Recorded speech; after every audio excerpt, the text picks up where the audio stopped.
the joint meeting of the Glendale City Council and the Glendale Redevelopment Agency. Can we have a roll call, please, for the City Council? Council members: Manukian. Here. Najarian. Here. Quintero. Here. Weaver. Here. Mayor Friedman. Here. And roll call for Redevelopment Agency. Agency members: Friedman. Here. Najarian. Here. Quintero. Here. Weaver. Here. Chair Manukian. Here. Can we hear your report, please? The agenda for the November 29th joint public meeting of the City Council and the Redevelopment Agency was posted on Wednesday, November 23, 2011, on the bulletin board outside City Hall.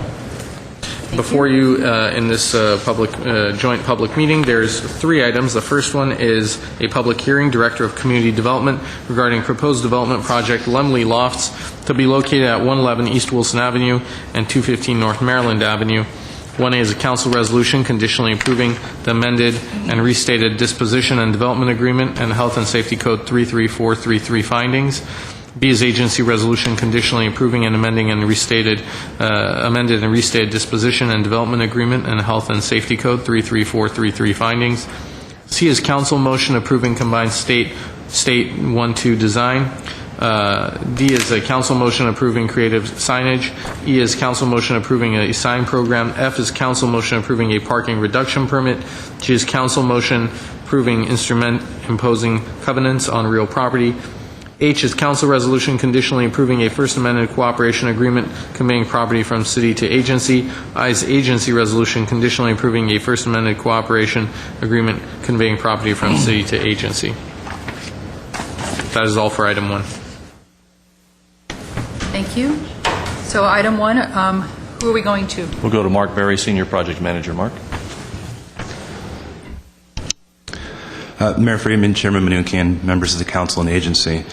The project site is located on the northwest corner of Wilson and Maryland Avenues, which is currently the location of the Panda Inn restaurant and a small city-owned surface parking lot. On March 29th, the agency and council approved a disposition and development agreement for the Wilson Maryland Lofts project. That project included a 5-screen Lemley Theater, retail space, and 42 live-work loft units. No parking was included in that project. 70 spaces would have been leased by the residents in the exchange parking garage. When the DDA was approved, there was some concerns expressed about the viability of the residential portion of the project because of lack of on-site parking. Because of this concern, staff continued discussions with the developer to look at the feasibility of providing on-site parking for residents. After reevaluating the project, the developer determined one level of underground parking could be added if the agency would agree to bear part of the additional cost of the garage. In June, the agency approved in concept revising the project to include parking and directed staff to proceed with processing the various project entitlements. The revised project is being presented today for design review approvals, including signage, density bonuses, a parking reduction permit, and consideration of the amended business terms contained in the amended and restated DDA. The project has been renamed the Lemley Lofts, and like the original project, features a 5-screen Lemley Theater and about 6,000 square feet of retail space. The project's 42 residential units have been revised from artist lofts to a more traditional multifamily configuration of studio, 1- and 2-bedroom units. The project does include one level of underground parking with 45 spaces for project residents. One parking space would be reserved for a shared car for the use of project residents. The project's overall plan is relatively simple, with the ground floor retail facing Maryland. The movie theater lobby would be located on Maryland. The retail faces Wilson, lobbies on Maryland, and the residential units would be located above the first floor and in an O configuration. The project applicant will present a more thorough review of the project's design features later in the presentation. The combined stage 1 and 2 submission has been reviewed by the Planning Commission, Planning Design Studio, and they are recommending approval without conditions. To implement the project revisions, the DDA approved in March has been amended and restated to account for the project design changes and the name change of the developer to Wilson Maryland Mixed Use LLC. Other changes include updating the scope of development and updating the schedule of performance and eliminating the parking agreement for the exchange garage. Under the terms of the new DDA, the agency will convey ownership of the project site to the developer for no cost, and will contribute up to $2.6 million for the reimbursement of certain developer costs and a 15-year theater operating covenant. The developer will be obligated to build the project, operate the theater under the terms of the operating covenant, and obtain all necessary land use approvals prior to the transfer of the project site. Given the current court stay resulting from the appeal of AB 26 and 27 and its impact on the agency, the DDA contains a provision that it will not become effective pending the decision of the appeal and the reinstatement of the agency's authority. While the project does add a level of parking, it does not meet the current parking code requirements. After taking into account the 45 on-site spaces and adjustments permitted by code, the project has a parking deficit of 118 spaces. Staff has prepared findings in support of the parking reduction permit based on recent studies and data showing parking facilities within the vicinity of the project site are underutilized. The municipal code requires a sign program for all non-residential buildings with at least 2 separate occupancies. The sign program for the project consists of a wall sign and marquee, window, and blade signs that are all code compliant. The project also includes a creative sign on the corner of Wilson and Maryland. The proposed sign is a red, 3-story high marquee-style sign that reads Lemley in vertically stacked stencil-cut letters. The creative sign is one of the project's primary design features and addresses the DSP objective of a landmark architectural feature for the corner of Wilson and Maryland. The design studio believes the sign meets this objective and supports its approval and the approval of the sign program. The project is requesting density and height bonuses permitted by the DSP. Both the project FAR of 3.0 and building height of 66 feet exceed the limits of 2.5 and 65 feet allowed by right in the Maryland district. The applicant is proposing to use the open space incentive and is providing about 2,600 square feet of public open space, which is 141% more than required by the DSP. This qualifies the project for the full height and density bonuses, permitting the increase of FAR to 3.0. The building height is well below the 95 feet allowed under the incentive. A covenant agreement which implements the incentive has been prepared and is attached for the council's consideration. A mitigated negative declaration for the original Wilson, Maryland loss project was certified by the council in March. The MND determined that the only potentially significant environmental impact was the sewer systems, and a mitigation measure was identified that would reduce the potential impacts to less than significant. An addendum for the revised project has been prepared and supports the findings the project will not result in any new impacts or increase the severity of previously identified impacts. Finally, a cooperation agreement between the city and agency has been prepared. This is actually an amendment to the cooperation agreement which was approved in March, whereby the city would transfer ownership of the site to the agency prior to conveyance to the developer. Similar to the DDA, the effectiveness of the cooperation agreement is contingent upon the appeal of AB 26 and 27 being resolved and the agency's authority being reinstated. That concludes staff's comments. Staff is recommending approval of the various project entitlements. And unless there's any questions, I'll turn the presentation over to Ronnie Kahn for a more in-depth discussion of the project's features. Are there any questions at this time? Okay. Madam Mayor, have you opened a public hearing? I'm going to open the public hearing. Thank you. Thank you, Mark. Good afternoon, Mayor, City Council, and City staff. My name is Rodney Kahn. My offices are on Brand Boulevard here in the city of Glendale. With me today, I have principals from our ownership group, Mapleton RDS and Limley Theaters. Mr. Mark Nathanson planned on being here today. Unfortunately, he has a funeral for a family member that he needed to attend. He wanted me to send his apologies. As staff mentioned, our project consists of the Limley Theaters, 42 residential dwelling units, and approximately 6,000 square feet of restaurant retail. And as I've mentioned in past hearings, we are looking and negotiating with the Panda Inn restaurant that's currently on the site to move back into the project. As you can see from the image that's part of our PowerPoint, we wanted to design a signature building, a building that could stand on its own and act as an anchor to this area of the city. We also wanted an element of that building that was different, that was creative, and that would attract people off of Brand Boulevard to our site.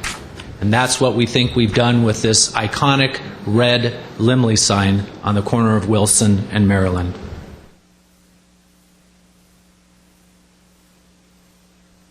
To put our site in context, our site is depicted in the dark blue. To the north is the Alex Theater. The south is the Exchange with shops and restaurants. To the east is a 3-story office building with public surface parking lots. And to the west is commercial buildings that front Brand Boulevard. We are very fortunate to have a number of public parking structures and a number of public surface parking lots within walking distance of our site. If you look at the image that's portrayed on the screen, in yellow you'll see the city parking structures and city parking lots. That totals approximately 2,600 public parking spaces in proximity to our site. As part of our project, we've included a number of transportation-related items. As mentioned, there are now 45 on-site parking spaces in a subterranean level. One of those parking spaces is for a shared parking car, typically called a zip car. In our case, we're actually using an electric car that would be shared by the residents of our project. We also have provided on-site facilities for bicycle storage, bicycle lockers, along with private storage for each of the units. Other transportation-related items we're supporting subsidized public transportation for the employees of the restaurant and the theaters, along with carpool program and financial incentives, and ride-sharing matching services. This shows you the one level of subterranean parking that's now been included in the project. So at least one parking space will be provided for each of the residential units.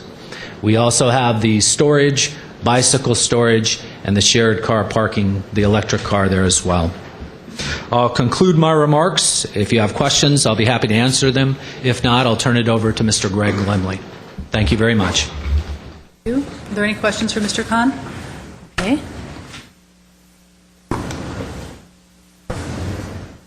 Good afternoon, Mayor Friedman, council members, and city staff. My name is Greg Lemley. I am the president of Lemley Theaters, a family-owned business that has been exhibiting movies in Los Angeles since 1938.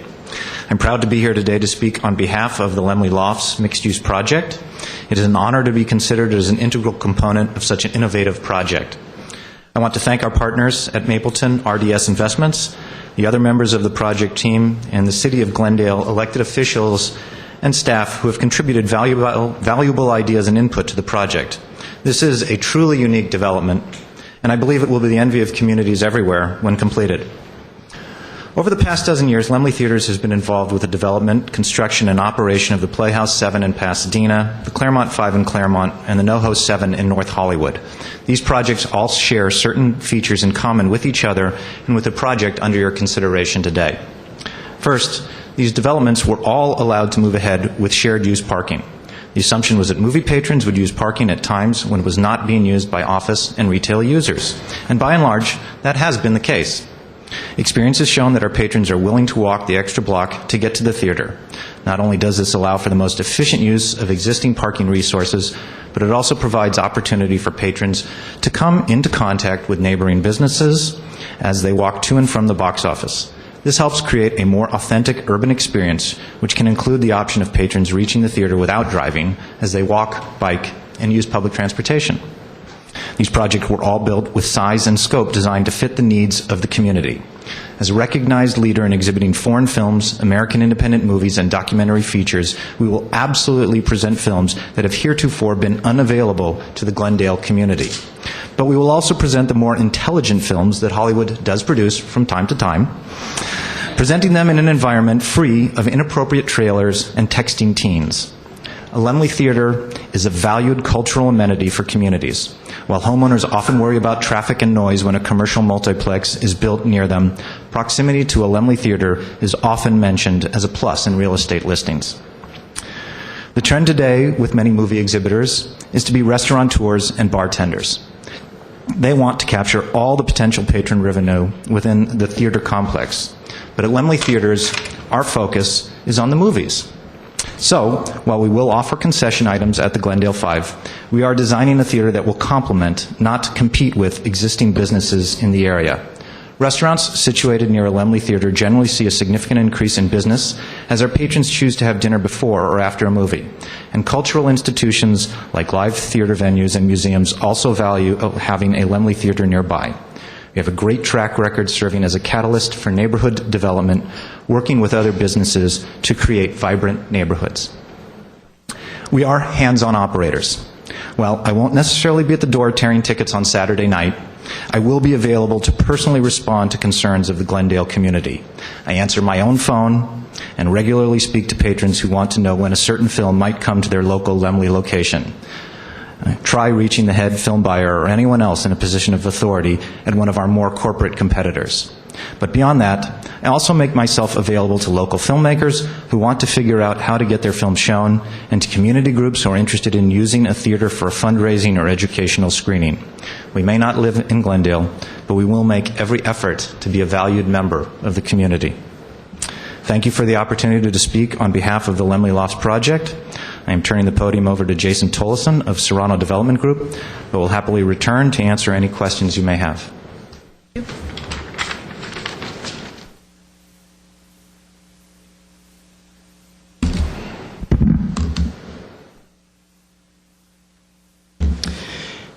Good afternoon, council members and staff. My name is Jason Tollison of Serrano Development Group. Our address is 500 North Brand Boulevard, Suite 2120 in Glendale, California. I'm working with Mapleton RDS Investments and Laemmle Theaters on the Laemmle Lofts project at Wilson and Maryland. We're pleased to present this project to you today. It is the result of many months of hard work by our project team and city staff. We have worked closely with Alan Loomis on our overall design, including building color and style, public and private open space, and landscaping. The result, we feel, is an exciting mixed-use project that fits into the existing fabric of the downtown specific plan area with an eye towards the long-term planning goals of the city of Glendale. First, as stewards of our community, the project incorporates a multitude of sustainable design features. A report was recently published by the California Council on Science and Technology entitled California's Energy Future, The View to 2050. This report's conclusion strongly recommends 3 key strategies to accomplish the reduction of emissions to a 60% level below the 1990 levels. First, aggressive efficiency measures for buildings, industry, and transportation to reduce the need for both electricity and fuel. Second, electrification of transportation whenever technically feasible to avoid fossil fuel use as much as possible. And third, developing emission-free electricity production with some combination of renewable energy, nuclear power, and fossil fuel, while at the same time nearly doubling the electricity production. You can see from the list on this slide that the Laemmle Lofts project offers a progressive approach in sustainability on nearly every point raised in this report. Notably, our emphasis on multimodal transportation and on-site photovoltaic systems both make significant gestures towards reducing the carbon footprint of our project. It is also important to note that Laemmle Lofts will provide both short-term and long-term economic benefits for our community. The design and construction of the project will employ workers to the tune of approximately 150,000 man-hours, or the annual equivalent of 75 full-time jobs. Nearly all of these jobs are high-paying, prevailing wage construction jobs, and via the City of Glendale Jobs Program will be targeted to recruit Glendale residents. Once completed, the project will sustain several dozen part-time and full-time jobs, primarily for service workers, an additional contribution to the property tax roll of approximately $100,000 annually, and all sales tax associated with taxable retail revenues. Finally, and most importantly, the catalytic effects of the new Laemmle Theater that Greg Laemmle just described will boost traffic and sales for the surrounding retailers, many of whom are currently struggling. The project is expected to commence in the second quarter of 2012 and finish by the end of 2013. Our development team will carefully coordinate with our neighbors, including the Alex Theater, to mitigate the impact on their respective businesses and operations. With a track record of successful infill project, our team is well versed on the challenges associated with urban construction and will plan the work accordingly. Thank you for your opportunity to present the Lemley Lofts project to you. Dirk Thielen from Withy Malcolm Architects is here to answer any design-specific questions you may have. In addition, our entire team is available to answer any questions. Thank you. Thank you. I have 2 cards that don't include the previous speakers. Barry McComb to be followed by Richard Bennett.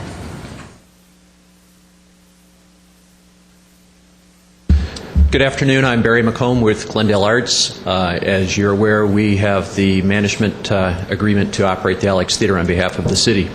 Let me first by stating that the Alex Theater Board of Directors continues to be very excited about this project, and we certainly think it's going to be a great neighbor for us. But as outlined on page 15 of your staff report, there was just 2 concerns that, while they've been addressed, we felt we also still needed to make public. The first is during the initial construction phase of not only the Lemley project, but certainly our own expansion of the Alex Theater that we're working on, and that's the bleed from construction noise during hours that we would traditionally be doing performances in the theater. We're very pleased that the Lemley developer has agreed to limit their hours so that we can still hold performances at 7 o'clock on weekdays and start with our matinees on Saturdays. The issue which is of greater concern, however, is once the project is completed and residents are living there, as you'll see from the design, there's quite a few windows and balconies which will overlook the Alex Theater loading dock.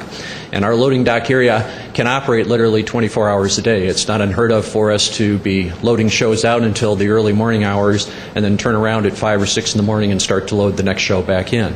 The project developer has agreed to make note of the potential noise issue in the lease agreements that they'll be signing with the tenants, but we did feel it was important to make this concern known, because once the project's open and if there are complaints that start, if the city were to impose any sort of noise curfew on our operations there, it certainly would have a very substantial negative impact on us. But again, I would just like to thank the developer team from the very beginning of this project. They've been very responsive to all of our concerns, and we look forward to having them as neighbors. Thank you. Thank you. Richard Bennett's my last card.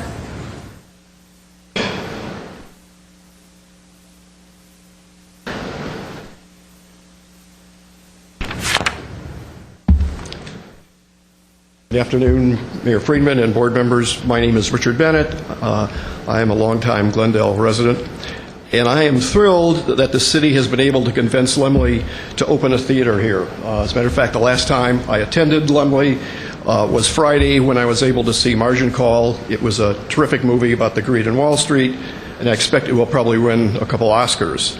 So at least in the near future, I won't have to drive into Pasadena to see a movie.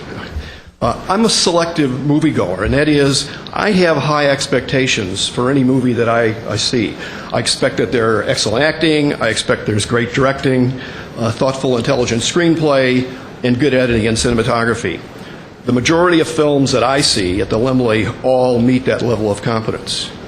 In addition to these qualities, Lemley often features, as mentioned before, foreign subtitled movies and documentary films that you just can't see elsewhere. In fact, I can still remember the night when they featured Ken Burns' Baseball in a premiere. Ken Burns was there, answered questions, and discussed his documentary. That was a cool night for me. In addition to the quality of the movie, Lemley provides an overall thoughtful, mature experience. The pre-show sponsors include people like Disney Hall, Alex Theater, and various educational firms. The pre-show music is tasteful and is low enough so as not to be intrusive. And like all shows, they start their programs with trailers, but for the Lemley, their trailers are interesting, and frequently lead me to make a mental note to see them. I think these characteristics make Lemley a unique movie house, especially for me. HBO, the channel that receives more Emmys than all other channels combined, advertises it's not TV, it's HBO. Well, I think Lemley could easily say it's not a movie, it's a Lemley. And what you will not get when you attend a Lemley movie are ads from State Farm, Pepsi, Bud's Man Lotion, with bass notes so loud that they can usually be heard in Burbank. You won't get trailers that make you hold your ears and sometimes hold your nose. However, quality and quantity, as you know, are at opposite ends of the popularity poll. Reader's Digest is way more popular than the Economist magazine. So the addition of Lemley isn't going to draw hordes of new customers. Their movies are not typically for the entire family. But what you will get are selective people like me and my wife and my friends and people who have similar tastes. What are those tastes? My wife and I have been season ticket holders at the Noise Within for about 15 years. I assume you remember who they were. We have also had season tickets to the Pasadena Pops for many years, and Boston Court is another theater that we often attend. You can finish up, please. Your time is up. Okay, so once again, all I would like to say is I'm really pleased that the Lemley Theater is coming here. It's nice to get a little culture here, and I urge you to continue for looking ways to entice me to stay here for culture events. Thank you. Thank you. I'm going to close the public hearing. Mr. Mnuchin? What are we doing next? Are we comments, questions? Comments, questions? Yes, in terms of comments, the two IT guys that came in and sat in the back, the internet's working now, so you guys don't have to kind of figure it out. It came back for some reason, I don't know why. Right, thank you, by the way. Can I ask, are you on the website, city website? Yeah. Okay. No, it's working now. It wasn't working in the beginning of the Website was hearing. down. Yeah. In terms of the Lemley project, I'm in favor of it. I don't like the design, but I'm not much of a designer, so I won't comment on it. It's your building. If you think it's a good design, I guess that's fine. But I have an issue with the financials, though. I understand we're giving the land, which is worth $2.5 million. We're also giving an additional $2.5 million for additional. Is there, because I do recall another project that we gave the land away to, is there any way we can lease the land to Lemley as opposed to giving it away? I know I don't know if I asked this question last time. I voted in favor of it, and I'm still in favor of it. But I again, going back to my experience on my prior life as a council member, I just think that this community asked back then that we should be leasing the land on any projects in the future. Given the sale of the land was a proposal that came very early on, and part of that I think is driven, if I remember correctly, is driven by the potential for these to become condominiums, in which the fee would need to be owned by. Well, I've owned condos. I've owned one condo before, and in the title it said 99-year lease on the condo, so it was in Glendale. Yeah, I'm merely recalling that the proposal was that they needed, and whether that's financing, Okay. I don't know. Perhaps the developer can answer. But I was going through all the reports late last night, and I could not figure out exactly what the financial implications were of this project. Am I correct in assuming it's $2.5 and $2.5 million? $2.5 million approximately. $2.5 million in land value, which was purchased at about $400,000 by the city, and $2.5 million in redevelopment funds. Am I correct in that? Generally, yes. Okay. All right. So, what are the taxpayers getting in return for the $5 million investment that the taxpayers of the city are making for this project? The 5-year operations? actually it'd be a 15-year. There's the minimum 5 years as a Lemley theater, but then a theater for an additional 10. It will most likely be a Lemley, but in the event that Lemley Theater doesn't work anymore, they would have to have some kind of theater operation there over at least 50% of the existing square footage. In addition, So they can have, 5 years later, they can have 2 theaters, and then the rest something else? they could, if those 2 theaters met that 50% threshold. Well, how can you have 2.5 theaters? Well, if they're 1,000 seats and the Right. 2 together Okay. make 500. Additional Like benefits. having half a car. Half a car. Right. Well, shared car in this case. Okay. The additional benefits are noted under the financial portion. The additional tax increment that would come, then $75,000 $75,000 annually. tax increment and affordable housing, $26,000. Correct. So $100,000 a year plus Plus 5-year operations of. 5-year operations, the park and impact fees and art Right. impact fees that would go to some program for those. And then we would have this amenity, an additional amenity, as the gentleman just spoke of, for a demographic that we're currently not experiencing in Glendale, to come to Glendale, whether they live here or would visit here, and extend that further. Absolutely, I support the concept. I just, I think the finances need, can someone tell me why we can't lease the land? You could lease the land, but the proposal and what we were following from the original approvals was a lease of that, was a sale of that land. Is it a sale? Are they purchasing it, or are we Well, giving it away? We're conveying it to them. We're conveying it to them. We're Does that conveying it to mean- them. Are we giving it away? Yes. Or are we Yes. selling it to them? No. Well, we're selling it to them, but this zero price. We're giving them the land. Giving them the land. And I think had this concept been introduced at the very beginning, months ago when this project started, we could find out their reaction to it. Now you're likely back to the drawing board in terms of finances. It's just awfully late in the game I to understand. be rolling in that kind of a concept. I mean, it's a fair question, but I imagine the developer standpoint, they say, wait a minute, I'm a lot of money down the road in design and a whole lot of brain damage in negotiating the deal, and now we have this concept thrown at us. I understand, but for all purposes, whether you give them the land or you lease the land financially, there is no implications in terms of their building costs and operation costs. Again, defer to the developer, they may be in financing. There may be implications in their ability to finance a ground It throws a lease. whole different complexity into the deal. Just a very different Everybody sort of shaking deal their head, but structure. they're not telling me how. The mayor Ms. can Mayor, recognize you. Sure. Madam Mayor, members of the agency and council, in the 33433 report, we have to take a very close look at the cost of the project to the agency based on the agreement that is put together, the amended and restated disposition and development agreement.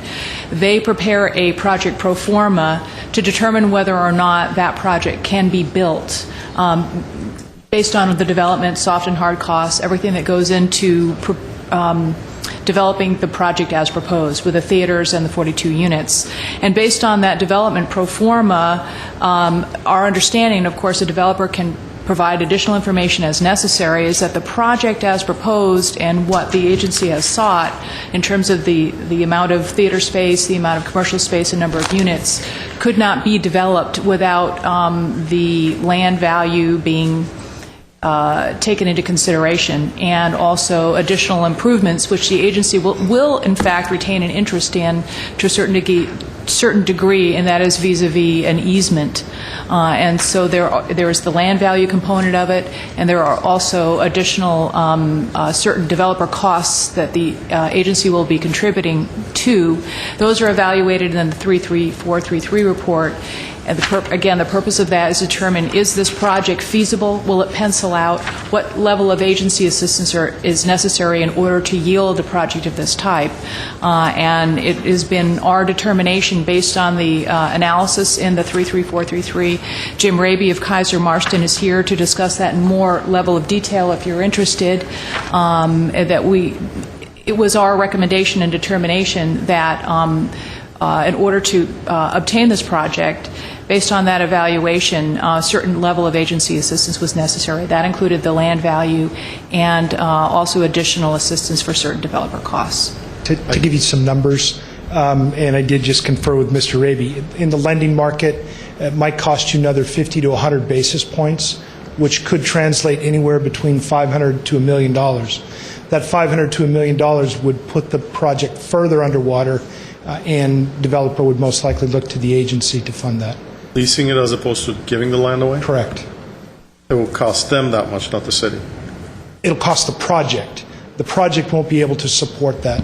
So they would, as a developer, would typically look to the agency and say, our deal was this, it's now costing more. Would you put in that additional amount? What percentage more would it cost? 0.05%, is that correct? Jim Raby, Kaiser Marston. Yeah, Jim Raby with Kaiser Marston. When you look at leased projects, the value of leased projects versus the value of fee projects, the experience that we see, depending on the term of the lease, is it costs you a minimum, or the value decreases by a minimum of 50 basis points to a maximum of about 100 basis points. So this project, from a development... so 0.5%. 0.5%. Right. So it would go, this project, from a development perspective, is worth about $10 million. So if we put it on a lease, as opposed to a fee, even though we're giving them the land, and even though the land lease would be for a buck, you reduce the number of people who are willing to buy it, you probably lose in value $500,000 to $1 million. And given this is at the beginning of the project, you'd probably be looking at that additional money in terms of gap, that to make it go forward, you might have to put up from the agency or from the city to make it feasible. Okay, well, I wasn't here when this project started, but was this option ever explored with the developer and the council? No. It's unfortunate. And second question, do we have a decision regarding redevelopment? I know that we made changes to this agreement. No, you don't have a decision. That's why the last action by the agency is a conditional action. So it's pending the outcome of the court case. The developer's been willing to proceed on that basis, but recognizing that this deal really isn't done until there's a court decision favorable to the redevelopment agencies. The approvals are conditional approvals of the disposition development agreement as well as the cooperation agreement.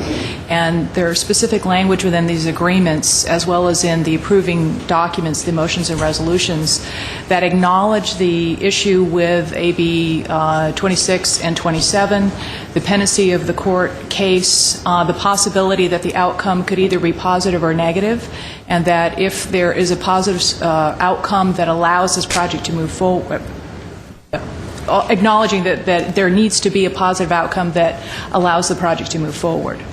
So it may in fact occur that by the time this decision is rendered, and we're hoping that's before the end of the year, but in no event later than January 15th, there'll be an opportunity for the agency to continue to operate and therefore execute these agreements. There's no authority to execute these agreements until there is an outcome in the lawsuit.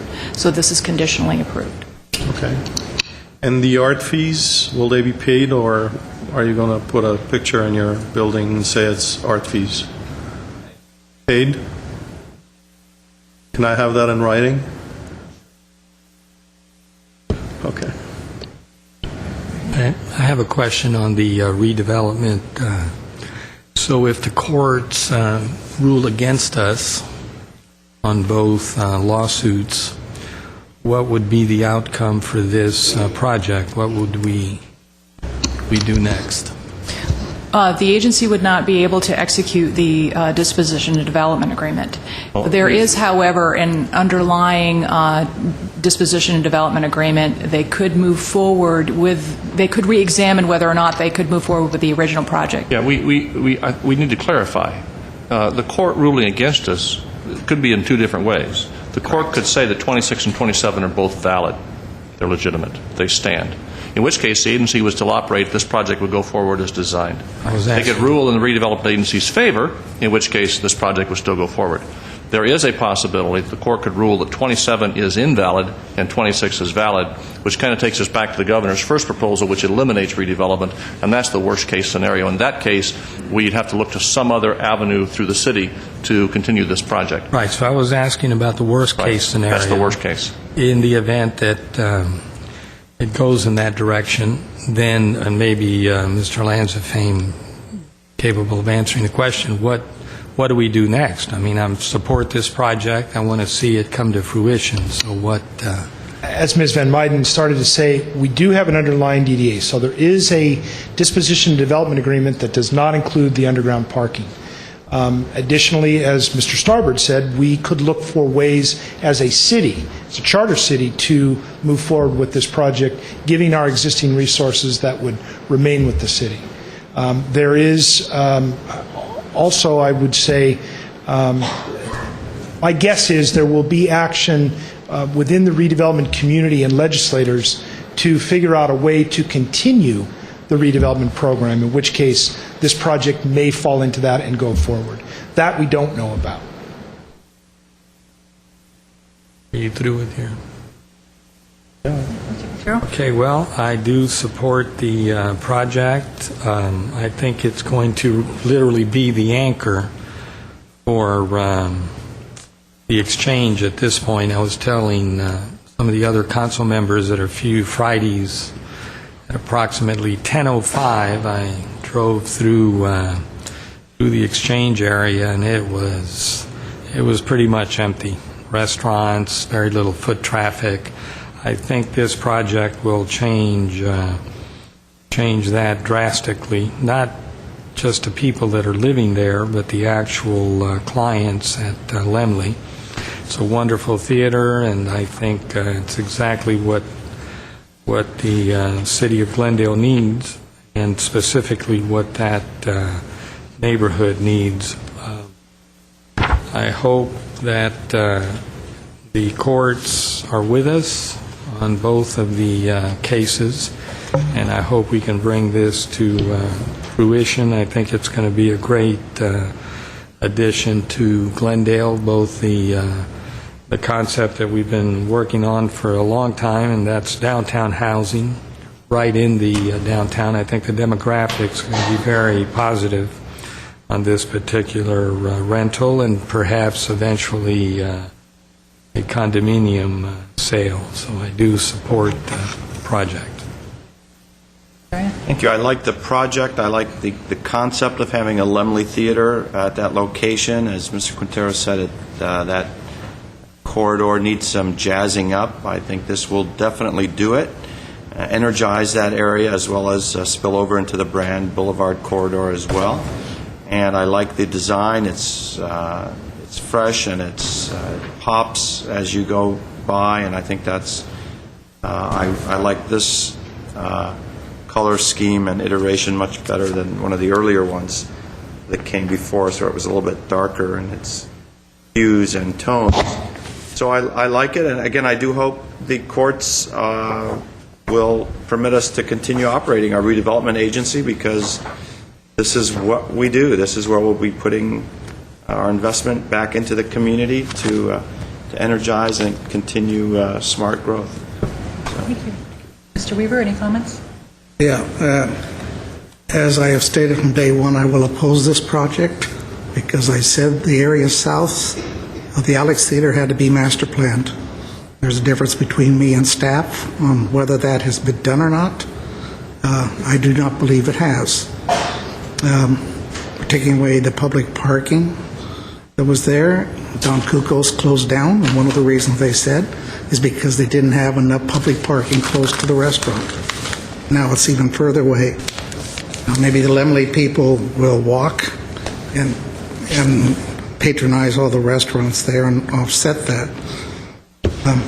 I've learned a lot about the Lemley Theater complex since it was first brought here, because I'd never heard it in my life. It does fill a void, and I wish it was here, but under the right conditions. As far as going to it, I like movies like Puss in Boots. That's my kind of thing. Or I like sports like USC football. I'm not much into that stuff, but maybe I'll go to some to try it out. The inside is nice layout, but I do not like blue buildings. I don't know of one in Glendale. So we're going to have a red, white, and blue building almost in Glendale. I'm not totally fond of the architecture on this as compared to some of the others we've seen here lately. But since I'm voting against it on principle, it really doesn't matter. That's about it. I just wish I knew how we're going to develop the rest of that block with frontages on both sides, dovetailing into the alleys. I've never been able to really figure it out myself, but we should have more underground parking in that area, and we won't have it. So I don't think there's anything else I want to add. I wish the Lemley the best.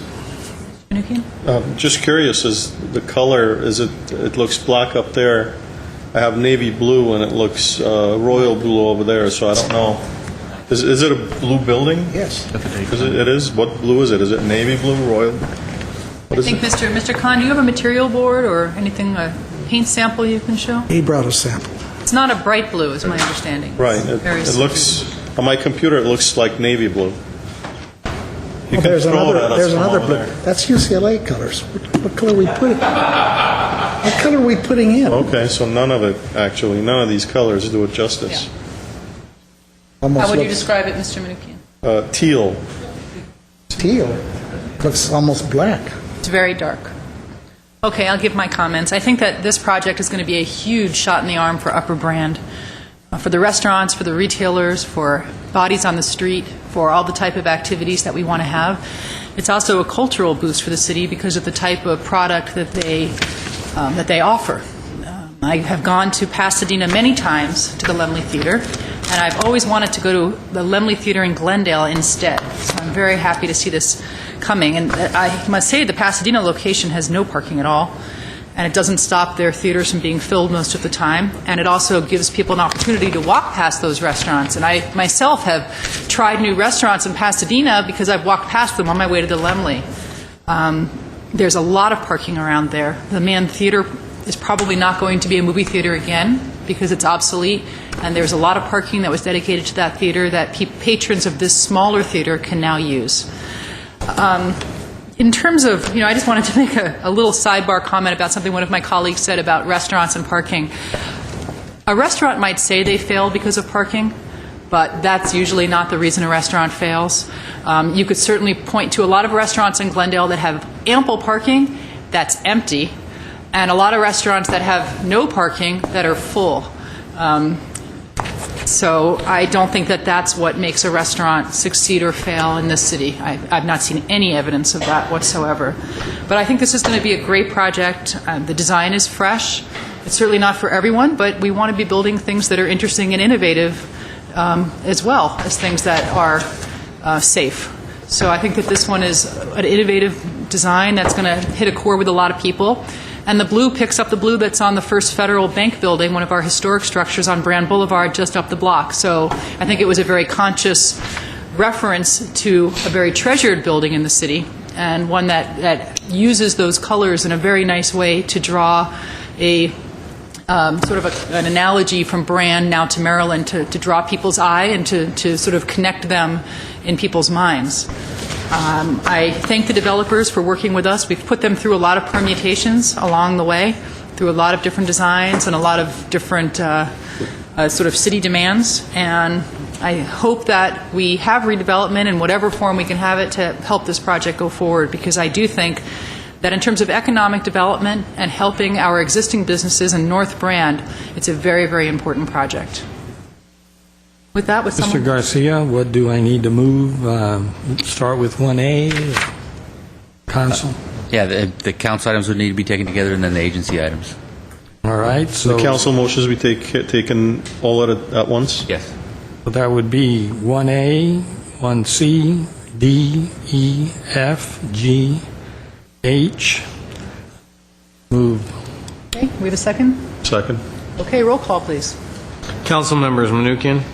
I will support it, considering that there's a number of issues that we're, as a body, we're facing still. So I don't want to create additional problems for the project. So I will vote in favor of it. So yes.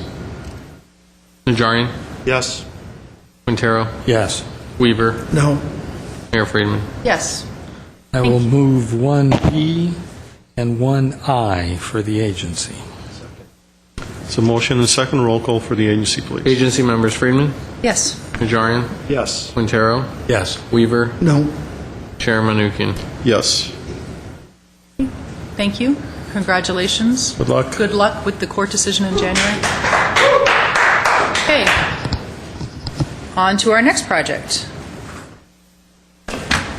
You need to read it. Number 2 is a public hearing, Director of Community Development regarding proposed Glendale Gallery expansion to be located at 50, 100, 150, and 326 West Broadway, 110 and 145 South Central Avenue, 100 South Columbus Avenue, and 101 South Grand Boulevard. 2A is council motion approving stage 1 and 2 design, including a sign program. B is council motion approving creative signage. C is council motion approving sign variances.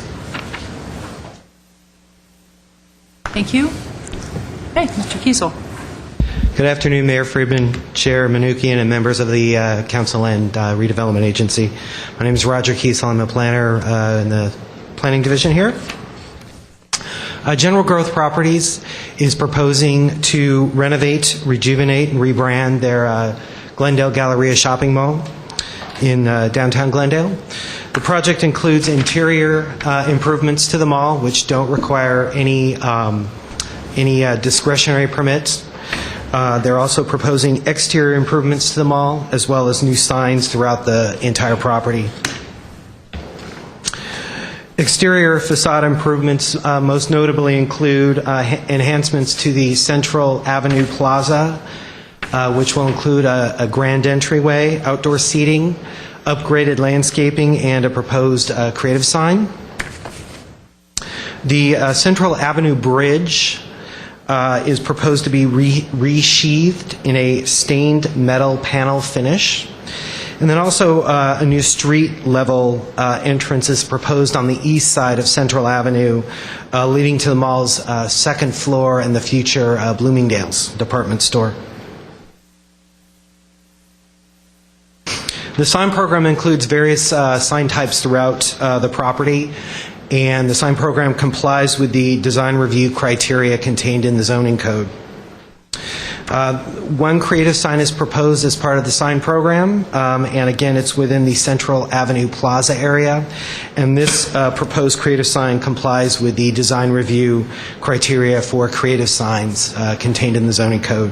And both the criteria for the sign program as well as the creative signs are discussed more in detail in the staff report, as well as the design memo by Alan Loomis. A number of signs contained or proposed in the sign program do require approval of variances. The city's sign regulations really are designed with the common commercial areas in mind, like shopping streets such as Montrose Avenue or Montrose Shopping Park, Kenneth Village, those sorts of areas, or the standard strip commercial shopping centers throughout the city. The Glendale Galleria is a large property.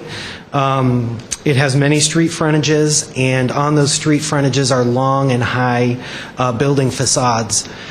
Because of these unique features of the Galleria, staff can make the required findings for the sign variances requested. Staff is recommending the council adopt 3 motions regarding the project.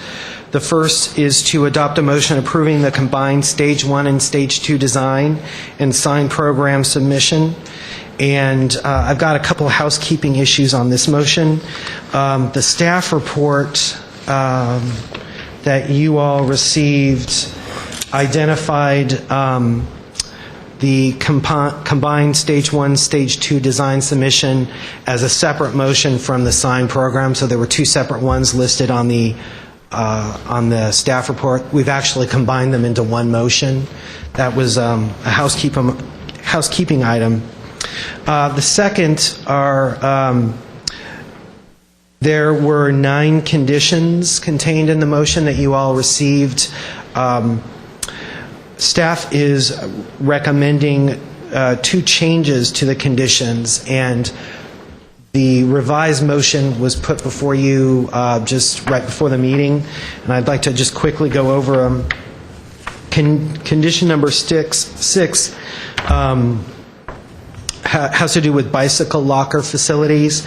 And initially, the condition had read, the applicant shall incorporate secured indoor bicycle locker facilities on the Glendale, on the Galleria 1 and Galleria 2 sites, respectively.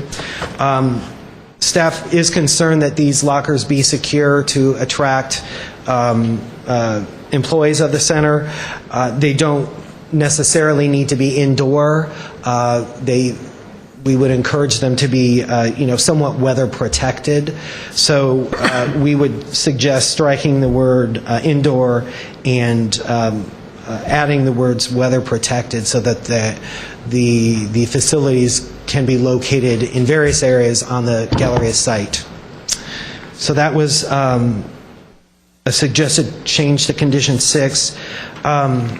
Additionally, we'd like to add a condition 10 that was also, it's underlined in the revised motion you all received.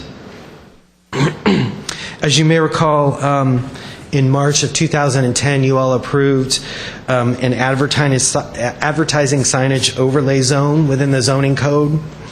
And this ordinance included provisions for public benefit and revenue sharing with regard to the ASOZ signs that were approved.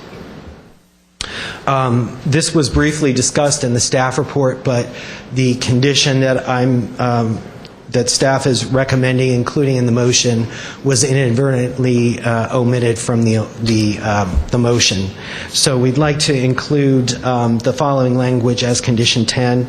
No sign permit for any sign permitted as part of the ASOZ within the sign program shall be approved until such time as the property owner applicant enters into a revenue sharing agreement providing public benefits to the city / agency.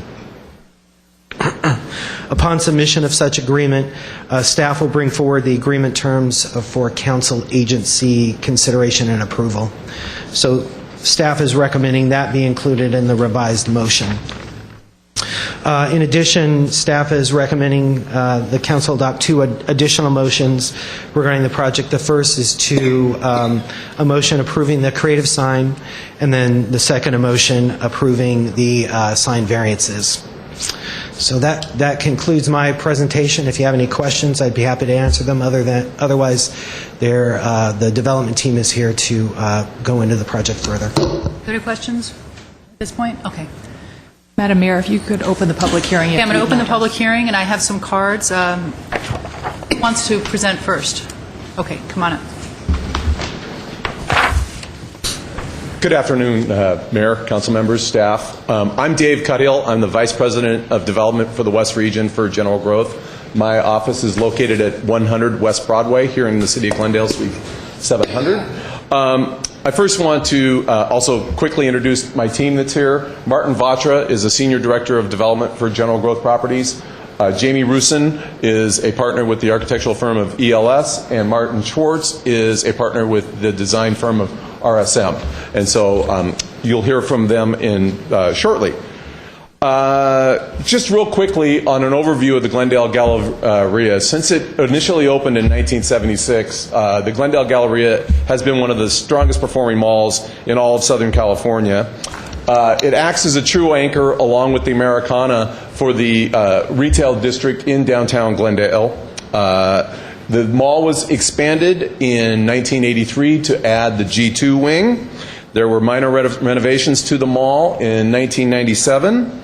And now what you've seen in our submittal and our request for approval is a component of a major complete renovation that's planned to be implemented in 2012 and 2013 that will culminate with the addition of a Bloomingdale's department store at the intersection of Broadway and Brand in late 2013.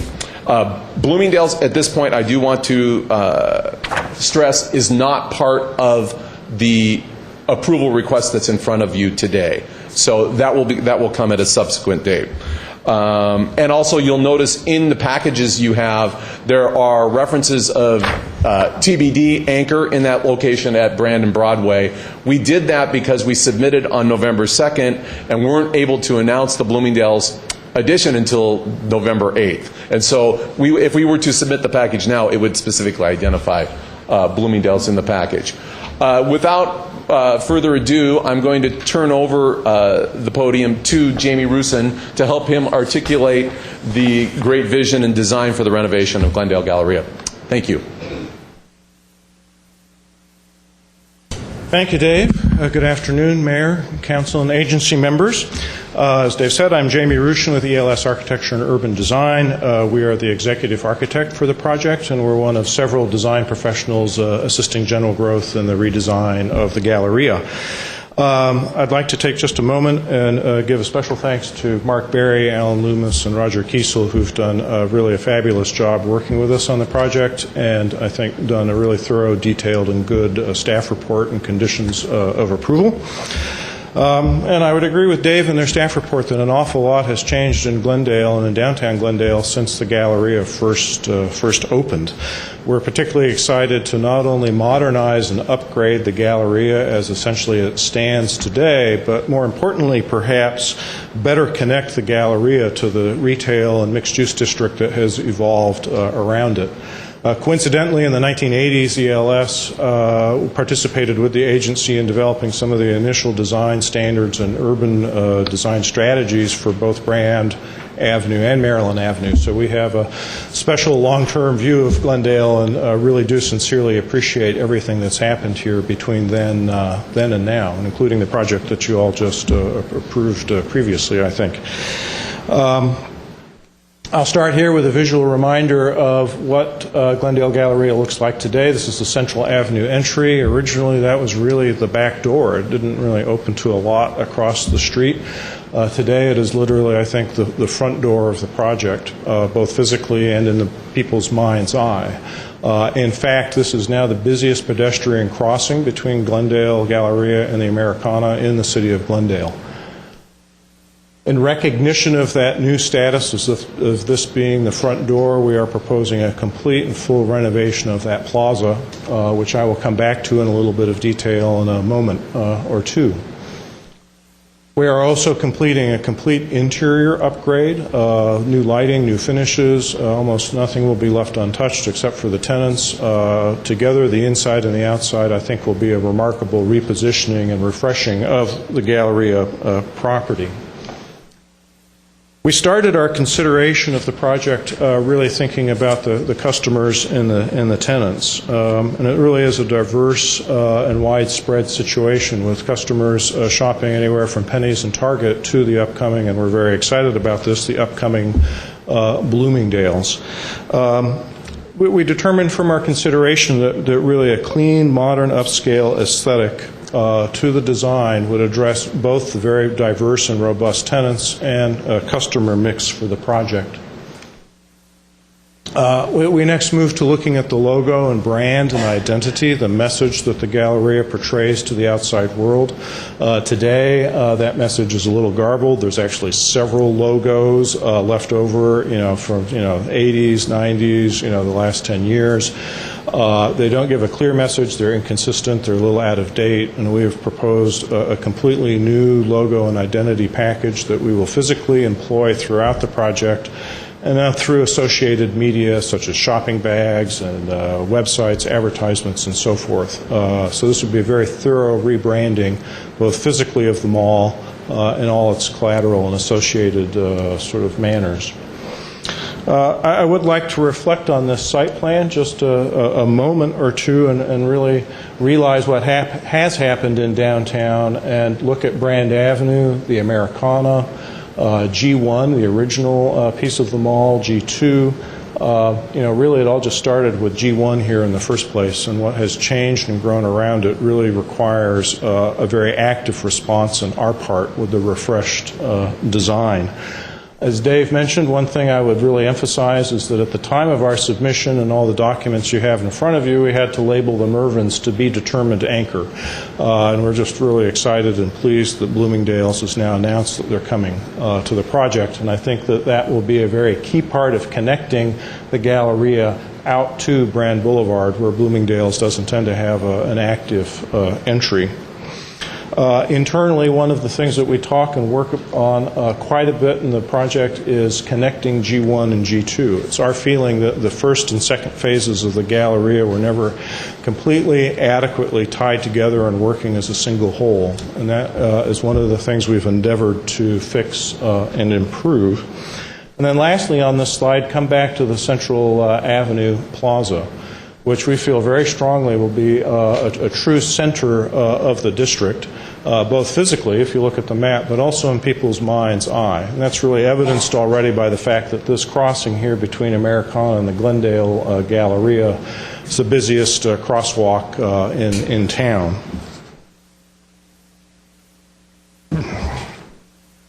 Excuse me. As evidence of our belief that this location is really a very key spot physically, functionally, and in people's mind's eye, this is the Central Plaza, an area where we've invested a very substantial portion of the dollars and investment of this project.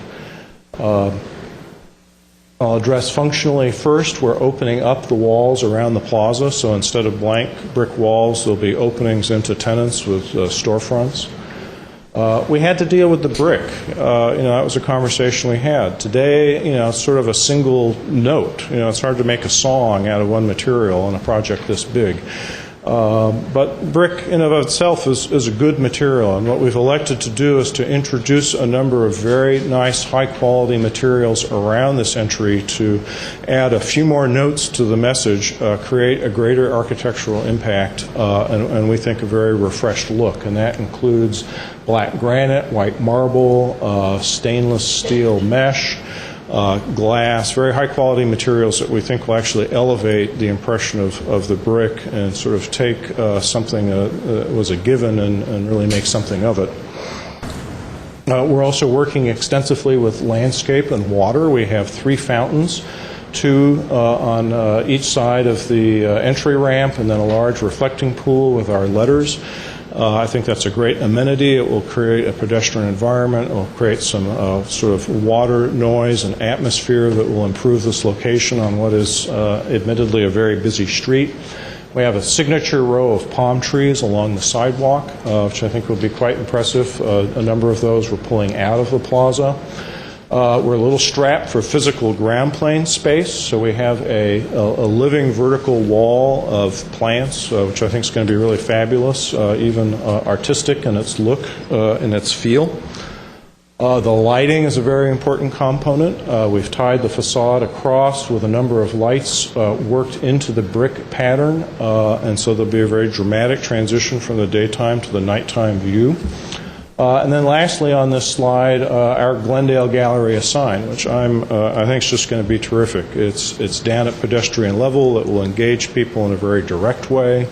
In the daytime, it will have a shiny surface and have one aspect. At night, it will sit in its pool of water and capture reflections and the reflections of cars moving by. We believe it'll be a signature and iconic element for Glendale and for the project. This is another view of the what is currently really a backdoor look and feel, remedied sort of in the short term with some banners, but again a complete transformation, widening the sidewalk, adding the fountain, opening up the walls for tenants, and then these letters, which I think are going to be very engaging to people walking by, walking around. I think having their picture taken in front of them.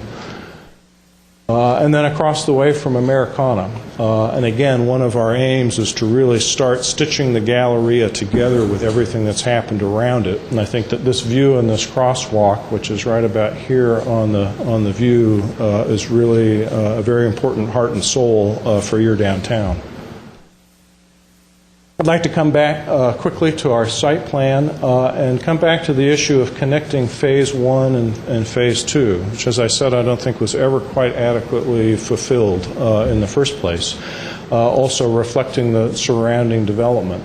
Today, if you're standing in the Central Avenue Plaza or on the Americana side, you want to get up to the Nordstrom Bloomingdale's wing, you can wind your way with some difficulty through the parking structure to get there, but really the customer-friendly route is to walk away from your destination into the mall and loop all the way up and around. One of the very significant improvements we're making is to add an escalator, lobby, and entry at the end of the parking deck that takes you directly into the shopping environment of the mall. So in this view, aerial view, you'll never quite see this in person, but here's the G2 Phase 2 parking structure. We're essentially taking about 20 feet off the end of it and working in a beautiful new glass lobby and escalator that will take you directly up and into the shopping environment. This is the Overstreet Bridge on Central, which will also be reclad with all new materials. This here is depicting one of the ad panels that's been previously approved by ordinance. This is the existing foreboding look and feel of that parking structure. You really, when you stand here, if you don't know your way around, it's hard to tell that this structure is for the shopping center, and that the Galleria to your left, Phase 1, is even connected to the what's on your right-hand view. Here's the new escalators, a lot of glass, a lot of view. You come up and in. Another view from a little closer in. Curiously, around the site, the parking and the directionals are very underdone. In some cases, they don't even exist. So we have a fairly comprehensive, but I think simple and elegant program of signage to help people come and find the parking structures around the property. This is the before view of the bridge. I think we can all agree it looks a little dated, a little tired. And I think from an urban design standpoint, both sides of this bridge actually form a very important gateway into the retail district. It's visible at quite a length, and I think there's an opportunity here that's been left latent and that we're finding and developing. Here's the view of the bridge. There's a perforated aluminum wall system that goes over the existing materials, and it curves onto the facade of G2, curves onto the wall of G1, so that we're actually physically starting to make Phase 1, Phase 2, the bridge, all tie together.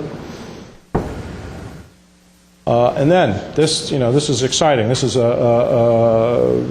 the end result of the Mervyns. Clearly, the improvements that Bloomingdale's will bring to this building are not part of our submission or the motion in front of you today.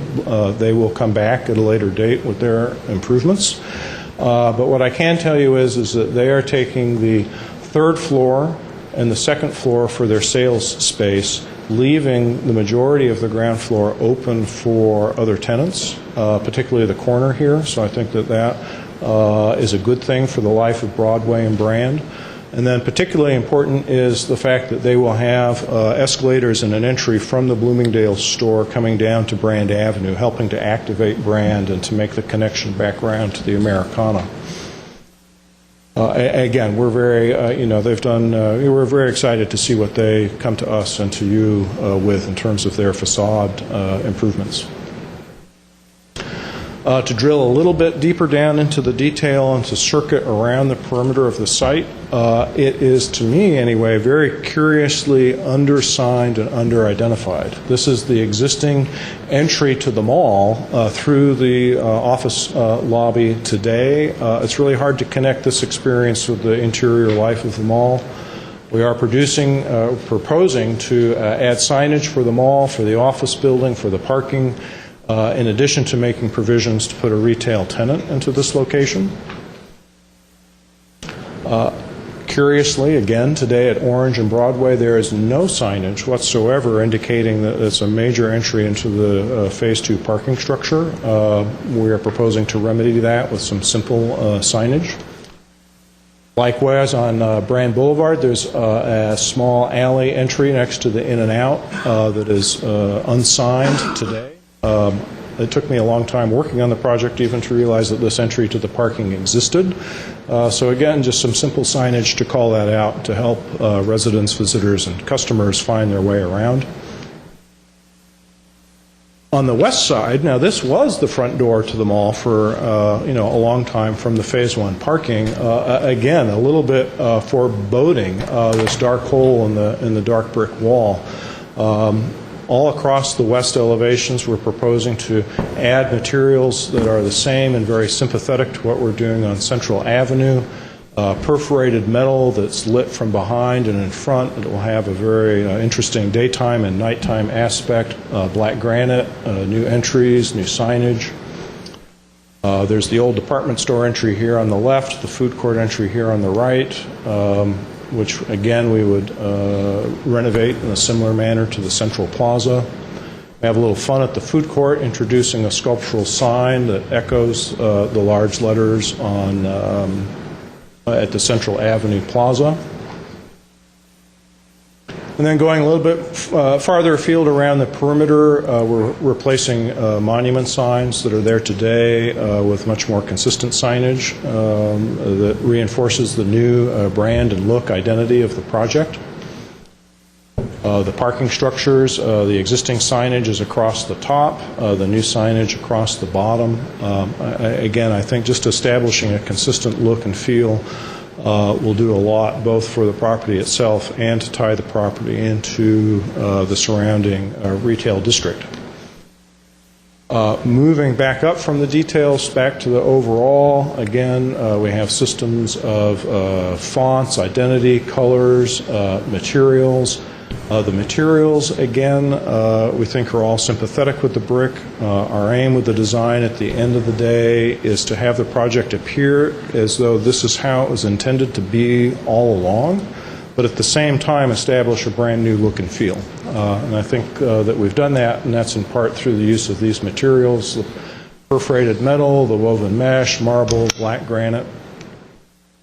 And again, just a reminder, although it's not part of the motion in front of you on the interior, this is an existing view in front of Penny's. Complete refurbishment, all the finishes, all the surfaces, all the lighting.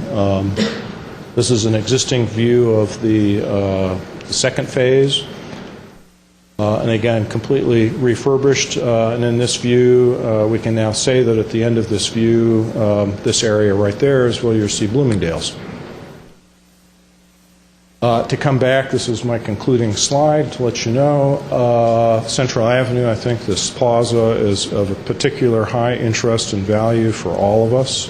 It's where we're really making our strongest statement. I think this collage of materials achieves what we were after, which again, as I said, is to have a project that's enduring and timeless, looks like it was always meant to be this way, but at the same time presents a completely refreshed look and feel, excuse me, for the project.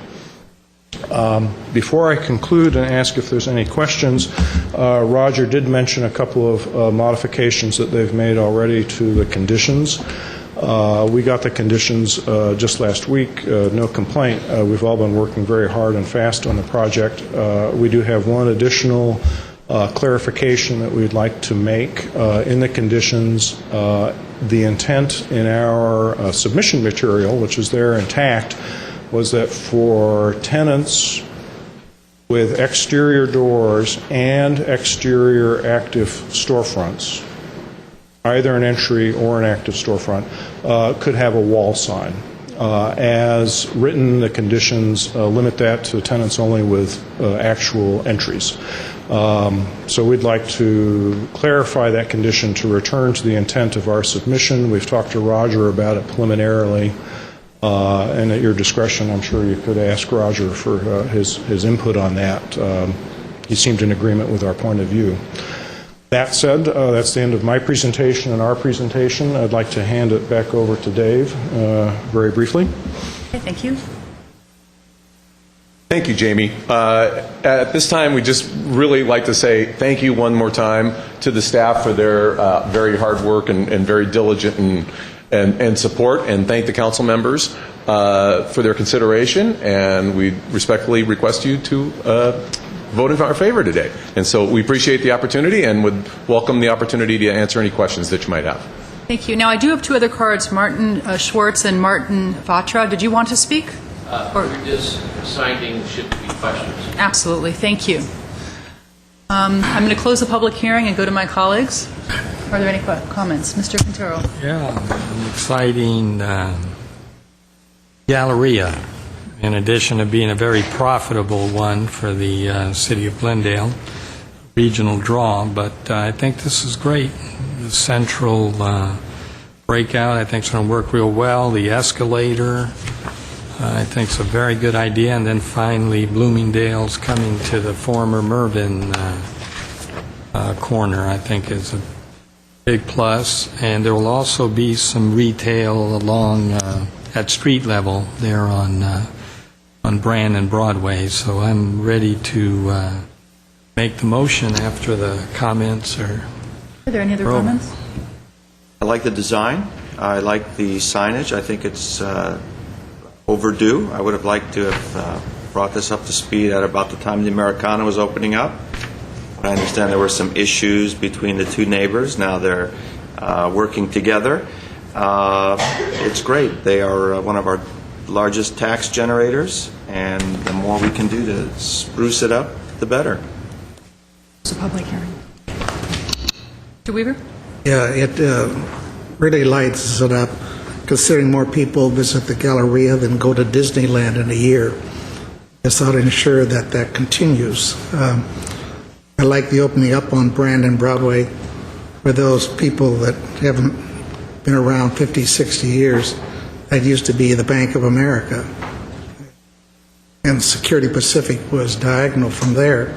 It was the heart of Glendale where all the foot traffic was.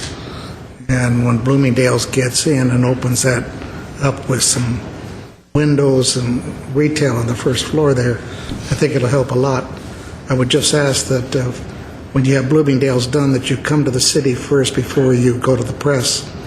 It's depressing to read about what's coming to Glendale in the paper before the council even knows. That's the only thing. Other than that, I think it's great, and yeah, I just like it. Let's go for it. Mr. Manukian? I'm also in favor of it. I think it's about time that we, or the Glendale Galleria and General Growth, deal with the issue of the facades of the whole Galleria. My only issue is with the new Bloomingdale site. I think we've talked many years ago about opening up that site to a pedestrian-friendly project, and when you do work on the site, I would like you to consider doing away with the brick walls all over and doing something that is different than a brick wall with some glass storefronts on the bottom of it. I think what is being presented is great. I think it's great for the community, and it will be great for the center as well. Thank you. I think it's a beautiful design. I'm very, very happy that this is going to be coming to Glendale. I'm thrilled about Bloomingdale's, as you know. We don't really have that kind of a high-end department store in Glendale right now. Now we're going to have two between the new Nordstroms and Bloomingdale's. And I think it's very important to have that in our downtown. From what I understand, Bloomingdale's this is the only store that they've announced for all of California that they're going to be opening in the next couple of years. So I think that says a lot about the direction that Glendale is heading, and what retailers think about our downtown and the strength of our economy here in Glendale. So I think that everybody in Glendale can take a lot of comfort in that even though times are tough, that there is a lot of investment happening in our downtown, and we've seen a couple of those projects here today. And they're all very exciting projects that will lead to even more growth and more economic vitality for such an important part of our city. With that, I'll entertain a motion for council. Madam Mayor, before you entertain a motion, I would remind the council that 2A has been revised based on what Mr. Kiesel already read into the record as a new condition number 10 on 2A and a revision to condition number 6. But I also believe that Mr. Kiesel has some language modification for motion 2C. Right. To address the applicant's request, I have some language for the sign variance motion. Proposed amended language, and this it's on page 6 of 11, the second paragraph, sort of in the middle of the paragraph, and these are the findings for the sign variance. The The sentence initially read, "Wall signs will be allowed only when there is direct external access to the individual tenant spaces." The amended language that we would propose is, "Wall signs will be allowed only when there is direct external access to the individual tenant spaces, storefronts, or similar means to provide interior-exterior visual contact between the inside of the Galleria and the outside of the Galleria." Okay, with the revised language at 2A and 2C, I'll move for the council 2A, B, C. Second. Okay, we have a motion and a second. Roll call, please. Council members: Menuchyan, Yes. Najarian, Yes. Quintero, Yes. Weaver, Aye. Mayor Friedman. Yes. I'll move 3A and B.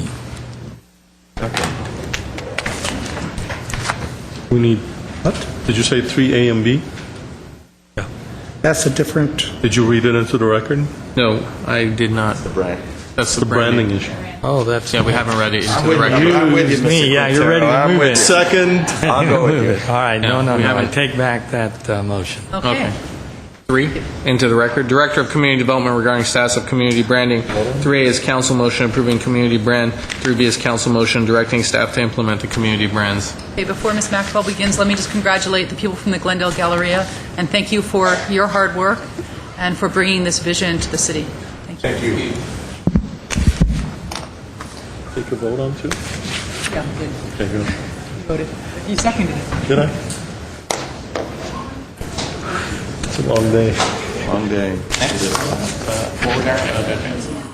Okay. Thank you. Good afternoon, Mayor, City Council, and members of the Glendale Redevelopment Agency. Today, we will be presenting to you the findings from the branding program, a project which was commissioned by this City Council and has been led by staff and Annette Vartanian with considerable time and coordination from the members of the community. The presentation that we have for you is essentially in 4 parts. To begin with, we will provide you with a branding overview. This is partly for council members and partly for members watching at home who perhaps are not familiar with the idea of branding. We will also present to you the background and research on the project. We will finally provide you with a summary of the Glendale brand, and then we'll move forward and talk with you about some of the creative iterations possible because of the brand. There are 2 recommendations in summary for you to consider. One is to approve the Glendale brand, which is essentially the written word and the discussion of the brand, and secondly, a request to direct staff to begin rolling out the brand and to develop the marketing strategy. So just for a second, before we move on and talk a little bit more about branding, I think it's important to try and get on the same page as to what branding is. Branding is not just the logo. Our colleagues from the Glendale Galleria have just shown you an image with some of their logos, but behind that logo is an iteration of a brand. No one goes and buys their car because of the logo. You buy your car because you like what's in the car, you like its speed, you like its performance, you like its reliability.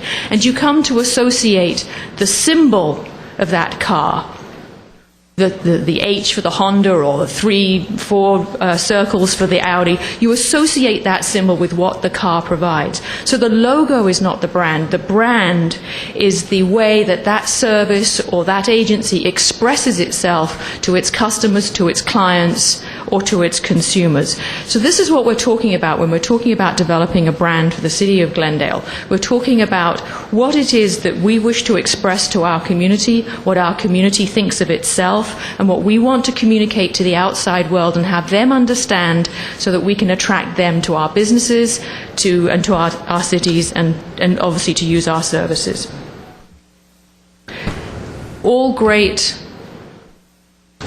products have a brand. I wish I had used Glendale Galleria now because clearly they've got an extensive brand that they've developed. Behind the brand is an expression of what that product is. And without reading through each of these words, it is quite clear here that beyond the product, the way that a brand is described is in words that connect to people. It's in words that are about emotion and about connectivity. And Apple is a leading business and it monitors and it rejuvenates its brand on a regular basis. But what's really behind the brand are the great products. If the products weren't great, the brand wouldn't work. The logo is a symbol of that brand. If Apple weren't successful, if it didn't have the power of the brand behind its products, it really wouldn't matter what this logo said. But in keeping with the rejuvenation and the continual reinvestment in its brand, they also update their logo. And great cities and great brands, great products also do that. As you have just seen with the Glendale Galleria, there were several iterations of their logo. And what they're doing is coming and bringing it forward to the current century and moving forward into the future decades to keep themselves fresh. And this is what businesses do. It's also what cities do. Many cities also undertake extensive research to figure out really who they are in the marketplace. Because if a city doesn't know who it is in the marketplace and what it wants to express to the world, it's very hard to actually implement a marketing plan and to go out and sell yourself if you don't know who you are. It also took a look at its logo. It essentially dispensed with its city seal except for certain ceremonial reasons. It upgraded its older logo and made it pop for more of the 21st century. And these were integrated into every level of city life, from marketing to police vehicles and signage. So that's just the quickest 101 on branding. People take entire master's courses on it, and we've just done it in 2 minutes. So where did we start here in Glendale? Some time ago, in the middle of 2009, the then City Council commissioned a buy local campaign. In reviewing some of the work and the thoughts that went into that buy local campaign, I think the council wisely decided that there really wasn't a brand, there really wasn't an image, there wasn't a clear sense of self that they wanted to portray and market to the community. So the council took a step back and directed staff to undertake a branding program which would then lead to a marketing strategic plan. The council undertook an RFQ and did some extensive research and hired a company called North Star to come into Glendale, to work with Glendale, to help pull together this brand, which is particularly difficult, by the way, for a city, because a city isn't just one product, it isn't just a car. It's many, many things. It's services, it's parks, it's its businesses. It's the city as an entity as well as the city as a place and a destination. And North Star began work towards the end of 2009. And one of the things that North Star did for us is they undertook really very extensive research. I mean, I'm just showing you here these inches of books that they provided for us that have phenomenal information that we can use moving forward in our branding program. But here in this presentation, we're going to try and synthesize it down into some of the most salient points. They undertook in-person interviews. They undertook audits of all the city materials.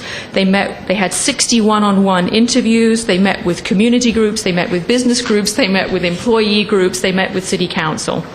They studied the geodemographics of the city. They had online services.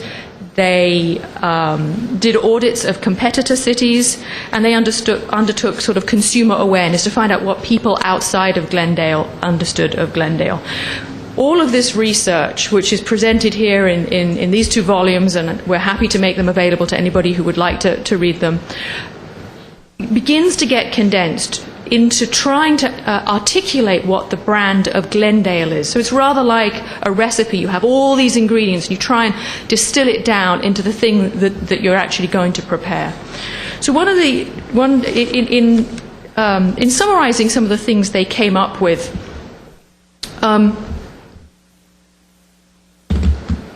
they discovered, and they were able to present, that Glendale is this incredibly rich tapestry of services, of businesses, of unique neighborhoods, of business districts, corporate headquarters, destination retail, and developing creative corridor and some dynamic arts and cultural and entertainment opportunities.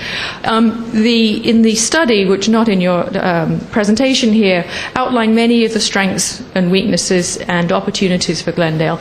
And some of the strengths are things that we don't really, I think, focus on for Glendale. The level of animation and dynamism, the creativity of the city's businesses. These are not things that people have hitherto connected with Glendale, but they're here, and they're things that the branding and the marketing study has a responsibility to project and to market to the city.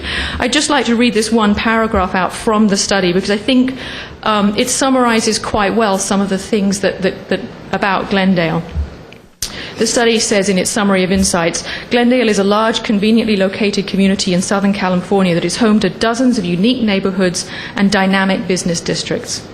While many know Glendale as a retail destination for the Americana at Brand and Glendale Galleria, many might be shocked to learn that the national companies learn about the national companies headquartered here that have the creative center of the animation production universe. Glendale has long been content to be a quiet, productive, safe community located between Burbank and Pasadena, but now it is time to let those secrets out for the benefit of the Glendale community.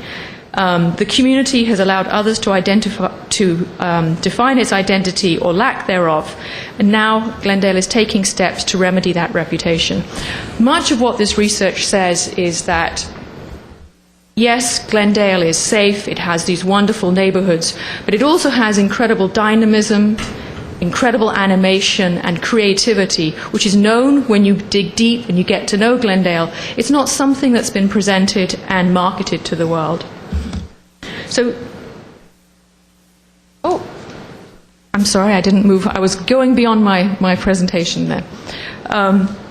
So in summary, this is the rich tapestry which is Glendale. It's these many neighborhoods, the corporate headquarters, and our destination retail. If you take that down further and you try to express the Glendale brand in the way that I showed you, the way the city of Beverly Hills did and the way Apple Computers does, if you put it into sort of the adjectives and description of brand language, this is the Glendale brand. It's a city that is about vision. I think we've just seen that with some of the projects that have been discussed today and some of the planning that's gone behind that. It has imagination. It's balanced by history and tradition. It has districts full of character. And these are underpinned by a safe and secure community. Inside Glendale, there is a personality that is animated, dynamic, creative, quality services, quality product. And this is tied together by a group of people who are incredibly community-minded. This is the Glendale brand. It's one that is rich and varied and has a lot of quality and personality to it. I think what you'll see in this brand are many things. Some of these things are things that are self-evident and the things that people know about Glendale. And some of these things are the things that we need to share with other people that maybe we know, but they're not evident in our marketing. They're not the things that people immediately think. So part of a brand is about ensuring that you sell what you are. Part of it is about letting people know what they should know about you, and also is partly aspirational. This brand has been shared in this form with a number of members of the community and business community, and I think we have a general consensus that pretty much everybody can identify with something in this brand. In expressing that brand, we have a strategic brand platform. This actually was approved by the City Council in September 2010. The point of the Creative Brand Platform is to create a point of difference when you are marketing yourself. It's not something that you write out on your taglines. It's a touchstone for moving forward with the marketing program. We have a target audience of people who crave places with character. We are centrally located. We're actually probably the most easy place to get to in LA County. And our point of difference is that we provide a place where the fusion of imagination and vision can be fueled into our neighborhoods, into our businesses. And so that in the end, everyday living in Glendale can be a little more dynamic. And who will we reach out to? through this brand, who will relate to this brand? Well, residents who are looking for our safe and distinct neighborhoods, visitors from the region who are looking for dynamic shopping, and we're very happy to add to that dynamism with Bloomingdale's, and businesses who are looking to be part of a dynamic and innovative business community and to partake with a city that is business friendly. So before I move on to the next few slides, these last 3 slides are the iteration, they are the presentation of the brand. And as I said, the recommendation in the staff report is bifurcated into 2. One is to request approval of this brand, which perhaps we can just go back to here for a second. And then the other will be to provide direction to staff to move forward with the creative development of the brand. So once again, we just want to focus on the fact that our brand is really not about our logo. What we're going to see now is some of the creative possibilities for the brand with the logo included in it. But the brand is what people think about us, it's what we share with them, it's what we've talked about earlier. So what we asked North Star to do, North Star is the branding company, they are not the end game marketing company who will undertake our advertising and marketing and PR for us. But what we asked them to do is to come up with a creative presentation of how the logo would look if it were to be included in a variety of different marketing media. So what you'll see here are some options for marketing so that you can see how the brand, how the logo can be flexible and present the city's brand to the outside world. Here is an example of how some leave-behind economic development materials could be used. You'll see that the swirls have been used there as windows, as in the tags there. City stationery. The color up here is not particularly good. It's actually more of a yellow, but we can share that with you. We can send you the actual colors online. These would be new business cards, new stationery, etc. Here is an example of a possible landing page for a website. Again, these can be literally animated, not just figuratively animated. It provides a considerable flexibility. One of the comments that I received was that, wow, this makes City Hall look fun. This makes City Hall look accessible. And I think in an era where we want government to seem accessible and friendly, this kind of design can help us in that process. Opportunities for street banners, opportunities for co-marketing with our neighborhood businesses. In this case, you can't see it, but this could be an ad for, say, Porto's, in which case we've co-marketed with them. They're using our logo with their bus shelter ad. Opportunities for speaking to our neighbors through newsletters, drawing Glendale together. A variety of collateral, whether it's business marketing, a shopping and dining guide, or a cell phone app, or I was reminded today that's a rather older version of the iPhone. And here, you know, some possible merchandise either for sale or for the farmers market, or if you are having a healthy living campaign. My personal favorite, well, actually, these two are my personal favorite, both of them. But the bicycle rack, if we could have some of those downtown. These other items help the brand and help the logo get into people's consciousness without being literal about it. So that is the summary of the brand. That is the summary of the many, many ways, just a few ways, that the logo can be presented creatively. A few issues that came up when we were talking about it. Some people asked about what would happen with the city seal and how would this logo look if we were, you know, sending out a permit or a parking citation or something that's not quite as fun as marketing and farmers markets. We did some mock-ups of how those could be. You could choose to use the logo in a black and white form. Proclamations would still have the city seal on them, potentially. Don't really see a conflict there with using the seal and the city logo. There's possibilities for both, although the logo would be the leading image of the city brand. So just briefly on some next steps, assuming that we move forward with this program, really the biggest effort in getting a brand established is that the people who are involved in the brand internalize it and understand it and speak the same language. So we would be working with each of the city departments to begin to look at how that brand can be integrated into their work. This has got to be an organic process. We have serious funding issues in local government. We need to look at doing the things that we can do because they have to get done anyway, rather than beginning to incur additional expenses. We need to engage the community, talk to our neighborhood business groups to see how this brand can be incorporated and utilized into their marketing and their image. We will look at changing out stationery and supplies as and when they need to be changed out. We're already working, I think, on revamping the city's website. So anywhere where we are already communicating with the public through parks and recreation, marketing and events, we would look at beginning to include this. Following this, we would also look at developing our marketing strategic plan. Branding is the first step of marketing. The next step would be to look at what are the media and what are the avenues that we need to reach out? Who are the audiences? It would be lovely to have millions and millions of dollars to do it, but I think we need to be strategic and reach out to those businesses and those customers that we feel we most need to get downtown or to keep downtown. So with that, I will be available for questions. Thank you. Are there any questions before I go to the public? Okay, thank you very much. I have several cards. My first card is Rick Lemo, to be followed by Chris Cragnotti.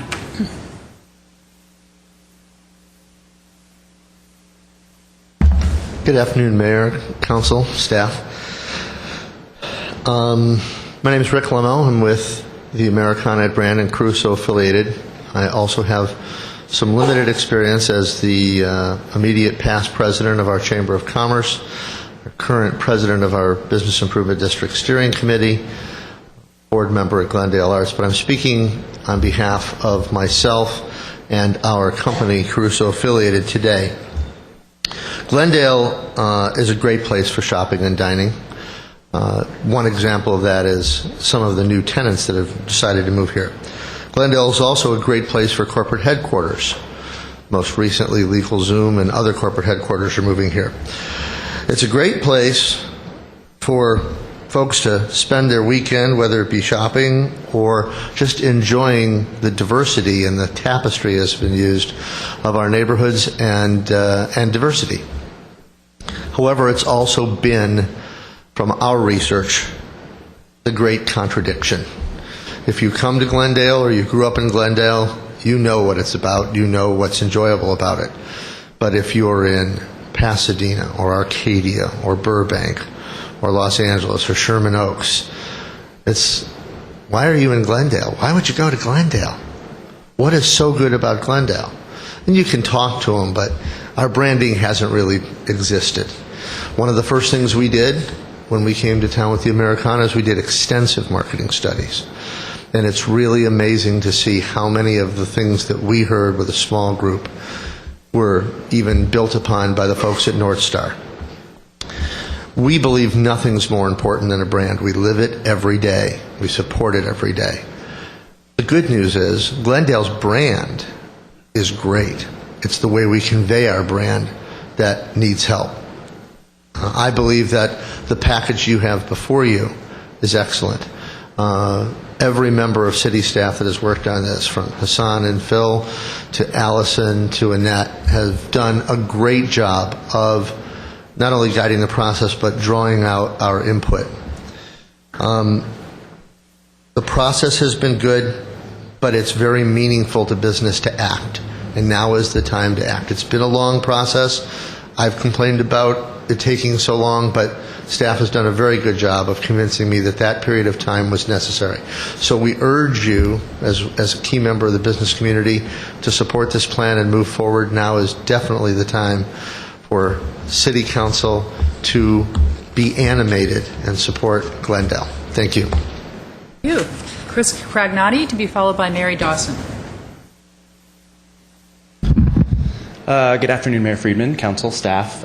Thank you for listening today. I was a member, well, first off, I'm a native Glendale resident, and I was a member of the community group that helped establish this presentation you saw today. And I'm just very excited about it. We worked long hours. We had several meetings. I'm sure Annette has them all documented, and went through that breadth of information that was given to us. And went back and forth with lots of different ideas, and I think today is a very interesting day. I'm very happy to have been here today because I think the wave that Mr. Crusoe started when he came here with the Americana brand is really starting to really build and flow, and I think this branding opportunity, this opportunity to create kind of just a cohesive voice for our city that really talks about what we have here in Glendale is great. As a real estate broker, we're sort of a first line with a lot of people coming to Glendale. Maybe they've gone to the Americana, but they've not spent a lot of time talking to people that really know the city. And so it's great for us now to really feel like we've got a modern voice, modern materials, a modern look, a fresh look to really convey what we've all known, like Mr. Leno said, that we've all known all along. So I hope that you'll support everything you've seen today. Thank you. Thank you. Mary Dawson, to be followed by Helen McDonough. Hi, everyone. My name is Mary Dawson. I serve as Vice President for the Montrose Shopping Park. And I came here to speak on the branding, but before I do, I would like to publicly thank Artie Kasakian for saving Christmas in Montrose. He personally delivered a permit to us the day after Thanksgiving, which was really a lifesaver, so thank you. Back to the branding. I was asked to serve on the branding committee. I have not missed a meeting, and we've had several. It's been a very thorough process. I am a retailer with 2 stores. I'm in the holiday season. I live in Chatsworth, and today is my day off, but I feel so strongly about this that I came here today. I believe in this branding, and I'm really happy with the results. It reminds me of the process we just went through with the Montrose Shopping Park. We just produced our holiday commercial for Montrose, and I was part of that committee also. And in both cases, we hired an expert to do what they expertly do. The irony of it is the experts, in our case for the commercial, he had never been to Montrose. He didn't know a thing about Montrose. In the case of the branding, North Star is in another state. But they're trained in what they do. They did all of their trained research. And they really, I think, saw Glendale and Montrose through fresh eyes.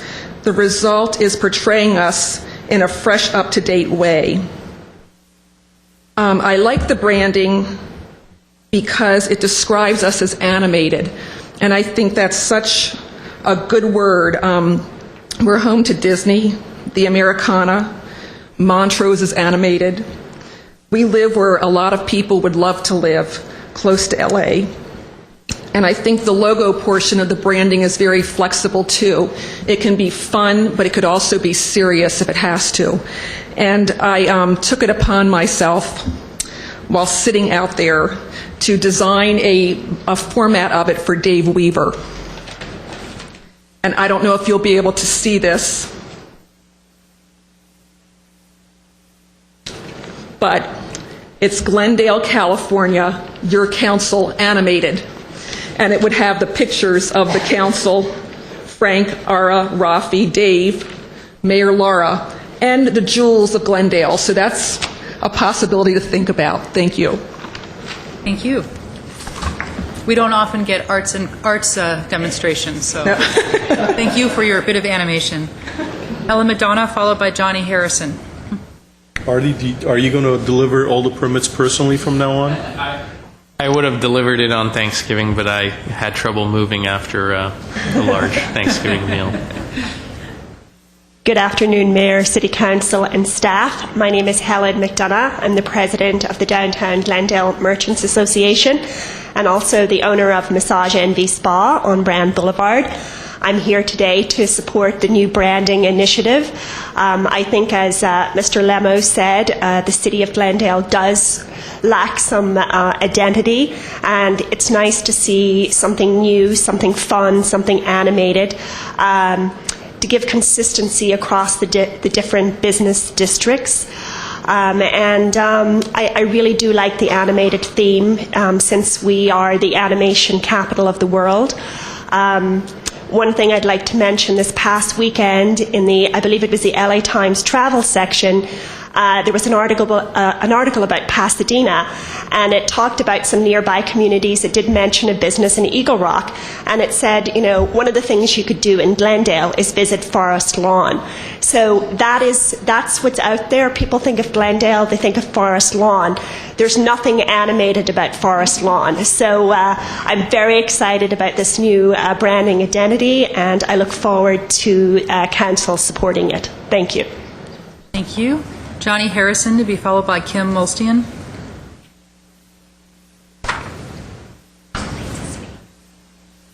Hello, I'm Johnny Harrison, Vice President and General Manager of Lexus of Glendale, and the President of the Brand Boulevard of Cars. I've been to every meeting that we've gone through for the branding, and staff has done an amazing job from across the board, from residents to businesses and all.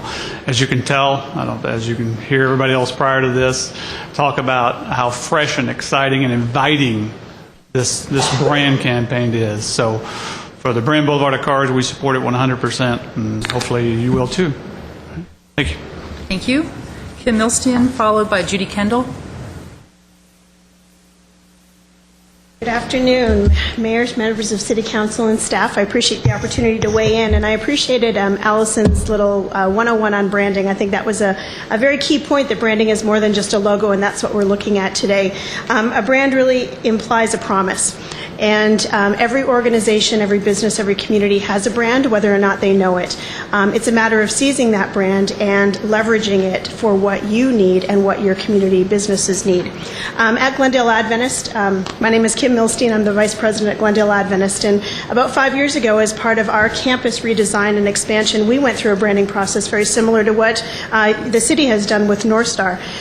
We did look, as we found that we were serving patients from more than just the Glendale community and more than just the periphery communities of Burbank and Eagle Rock. We are seeing a patient draw that expands across the San Fernando Valley and well into the San Gabriel Valley as well. As we looked at those broader areas, we found that the city of Glendale didn't necessarily have an identity like Pasadena does with the Rose and the Rose Parade, and Burbank does with the entertainment industry. And that became a little bit of an issue for us as we were trying to establish Glendale Adventist as a key regional provider of healthcare in this LA area.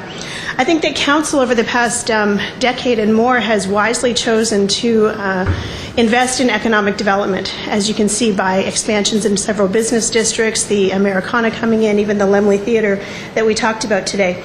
Brand is about a destination, and defining that destination, defining that identity does support that economic development that this city and this council has invested in.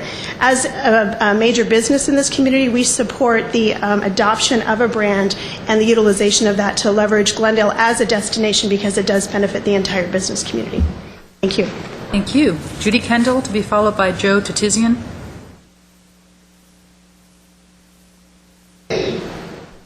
Good afternoon, Mayor Friedman, members of the council. I'm Judy Kendall with the Glendale Chamber of Commerce.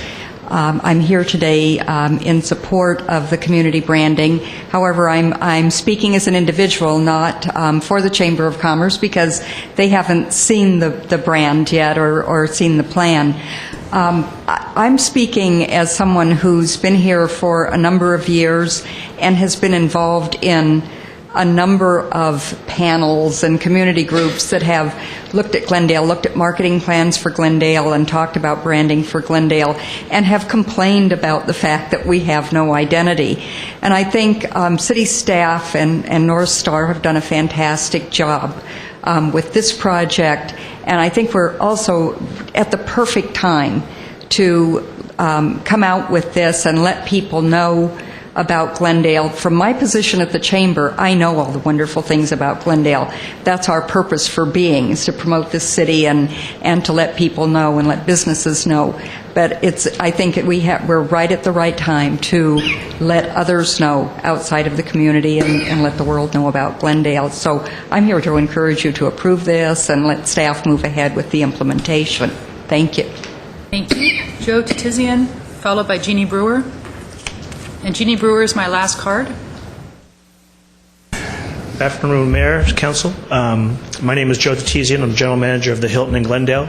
I'm here to show the support for the community branding project for selfish reasons, for myself and for our company. But I think any business in Glendale would be fools not to support something like this. I'm actually a great example of someone who's lived in California for about 28 years, do not live in Glendale, but recently have worked. I've been at the Hilton Glendale now for 2 years.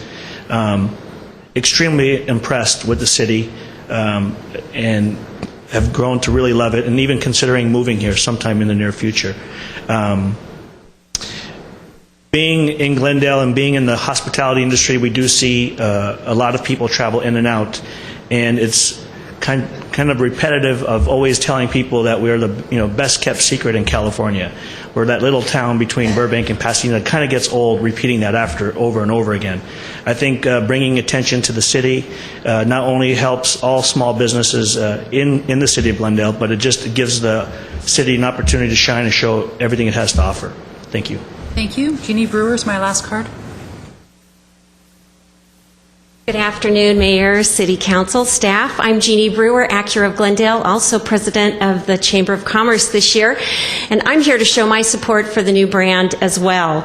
As a matter of fact, Johnny Harrison and I were in the back as the presentation was being made. We saw the swirls again, and I said, "Okay, Johnny, I'm going to take the great big the great big one in the middle. You take that little red one on top. Our logos will all fit into it. It's creative enough. We can come up with a lot of different implementations for that brand.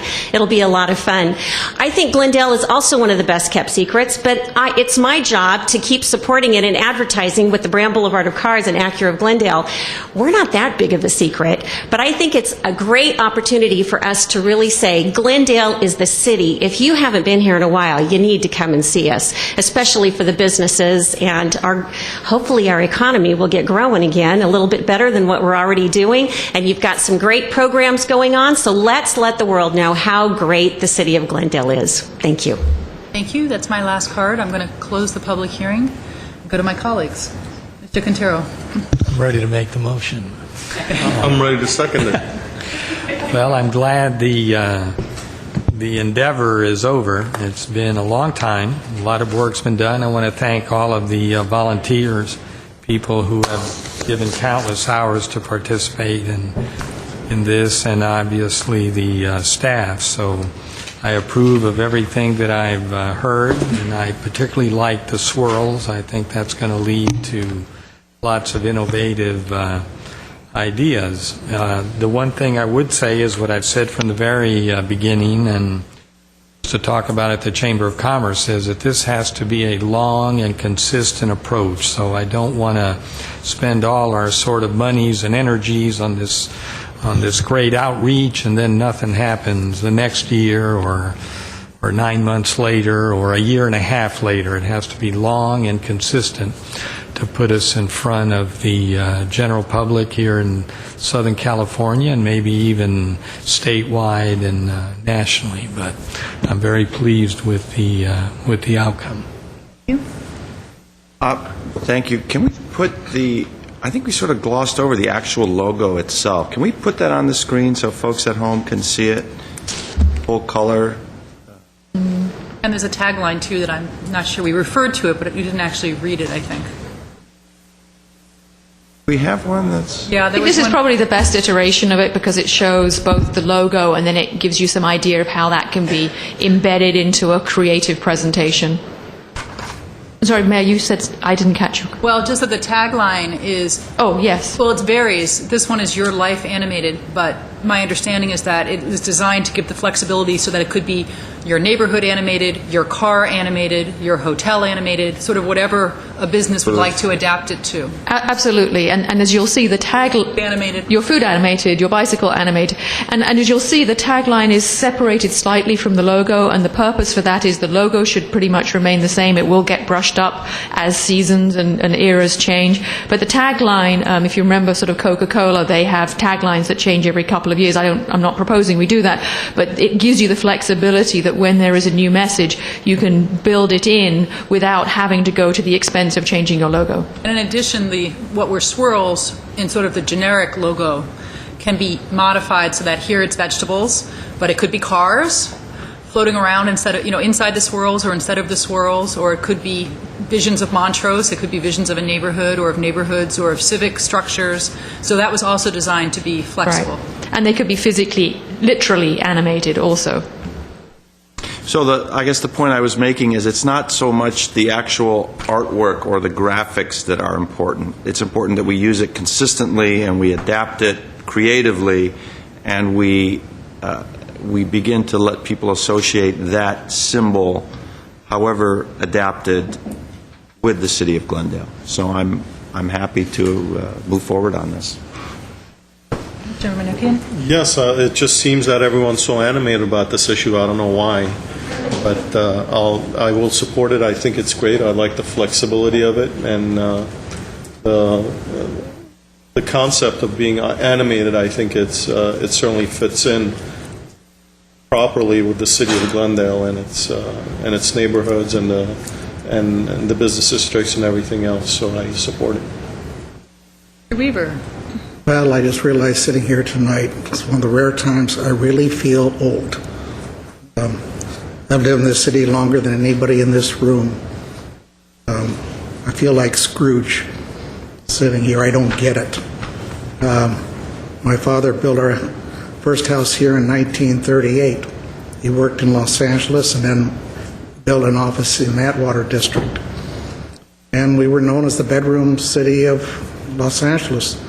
It only took about 15 minutes to get downtown L.A. in the old days. And by horse? Oh, by car. 1944. That's sitting in my garage.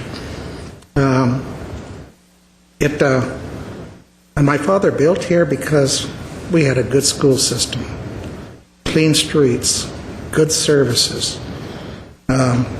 All the things that we still talk about today that Glendale has. I have trouble understanding why we want to attract more people. We hear enough residents say we're crowded enough. Now, if the idea is to brand for the business community only, that's something else. I would be willing to bet you could talk to 99 out of 100 people in this community, they wouldn't even know what we're talking about here. Number one, they don't watch Channel 6. They have a life. And they just wouldn't understand what we're doing. And I have trouble understanding it. I've been honest with staff the whole way along, but I thought this was inappropriate. That didn't count. We spent $139,000 so far. And I saw a lot better uses for $139,000 during these times. And we have put $1 million in the budget to implement.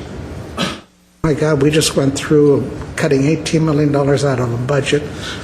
We couldn't put SROs in the schools. There's so many things that we had to cut, yet we're willing to put $1 million into this in these times. I just think it is the wrong time. North Star did a great job. I argued with staff that we could have done this locally without input from the East Coast.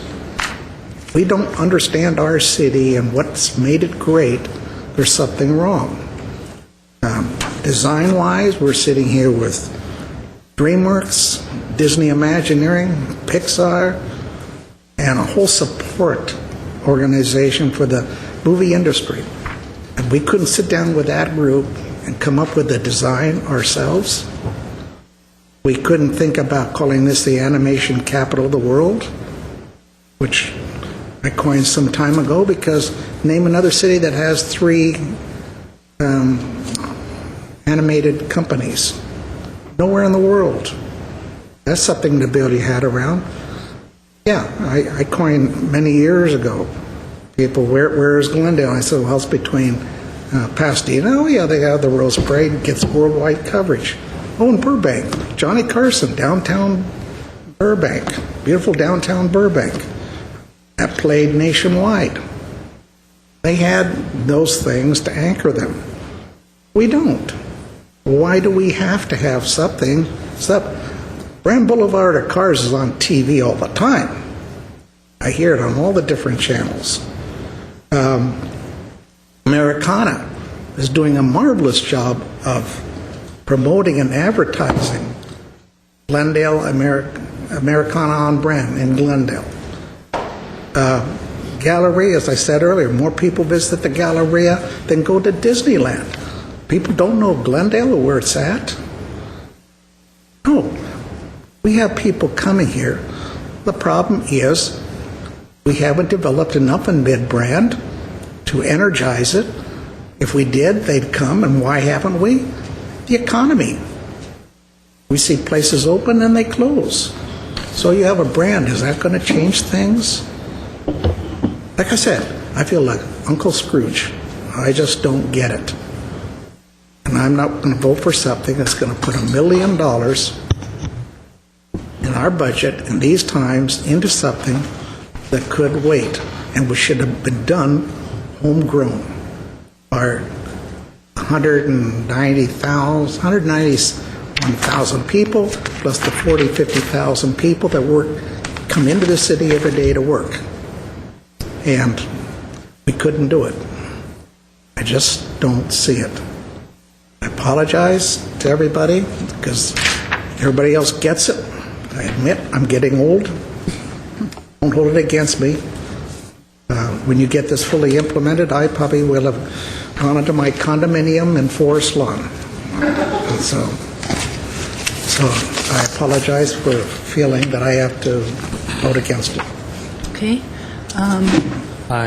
Did you want to? Yeah, I'll just say that I respect Mr. Weaver's opinion, formed over, as we know, many years of living here. But I will take exception to him drawing the analogy about losing SRO officers and taking money out of the general fund and our deficit. As far as I know, this branding project was paid for completely with redevelopment money, none of which could have been used for SROs in the schools, firefighters, sidewalk repairs, anything like that. This money was strictly restricted to redevelopment purposes, of which economic development is an important component. So that money was set aside, not by us, but by the state, for precisely this kind of purpose. So that argument, yeah, Mr. Well, I was did you going to want say, to in terms of the budget amount, that $1 million, I assume we're not going to spend it in the next 6 months to a year. Is that correct? Correct. And actually, right now, we can't spend any of it because it is redevelopment funding. If and it's so there. We're really all sitting on that knife edge waiting for a decision. Yeah. We will be developing a marketing strategic plan. That is, in fact, the next step. We will consult with expert marketers, PR people, to put together a plan that we think will best sell Glendale.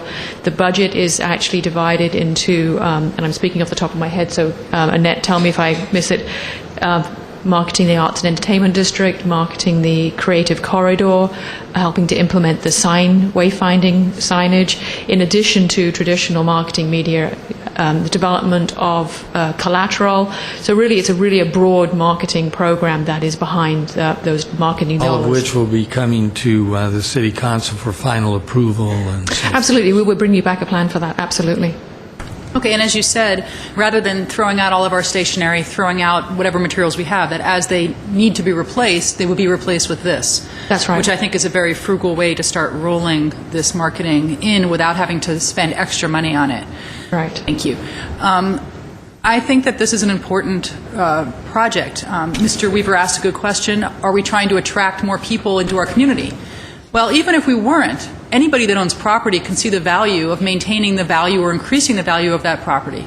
So if you're a homeowner and you're thinking you're not going to sell now, but maybe 10 years down the line you want to sell, you would be for this, because if it works, which I think it will, it should increase the value of your property.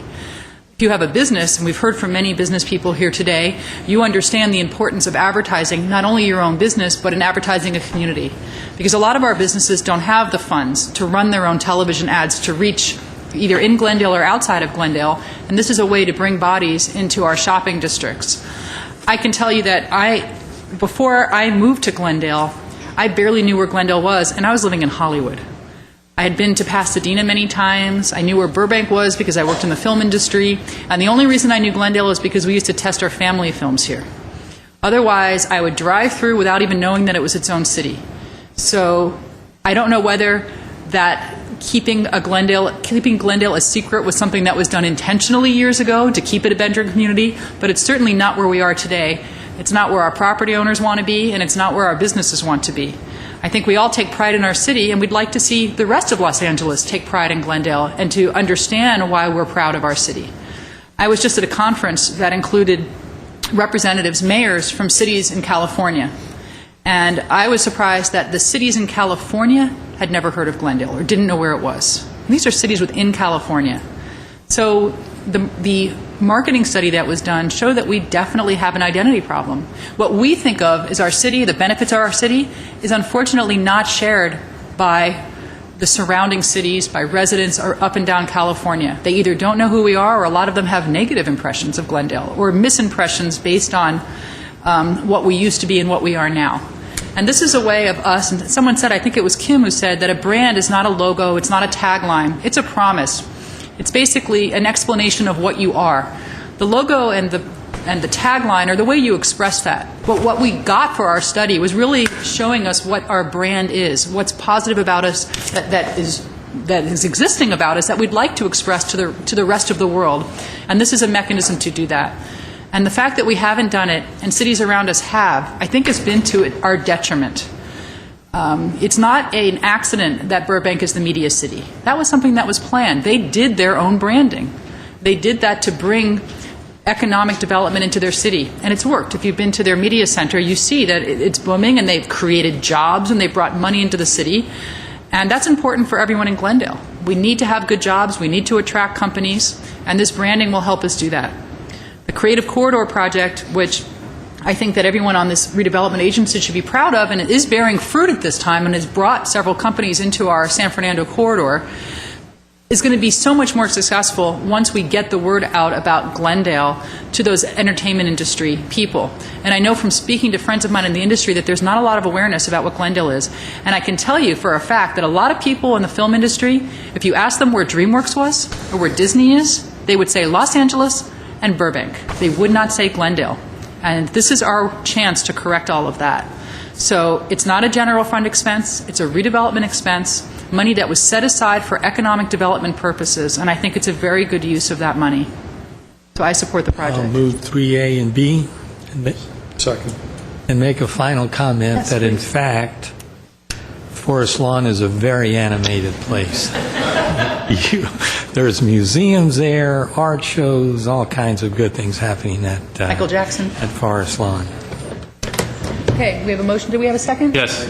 We have a second. Can we have a roll call, please? Council members Manukian? Yes. Najarian? Yes. Quintero? Yes. Weaver? No. Mayor Friedman? Yes. And we do have another meeting? Yes, we do. We need to but adjourn we must first adjourn. Move to adjourn. Second. Okay, we are adjourned for council. For agency? Move to adjourn for the... We are adjourned for Second. agency as well. Thank you.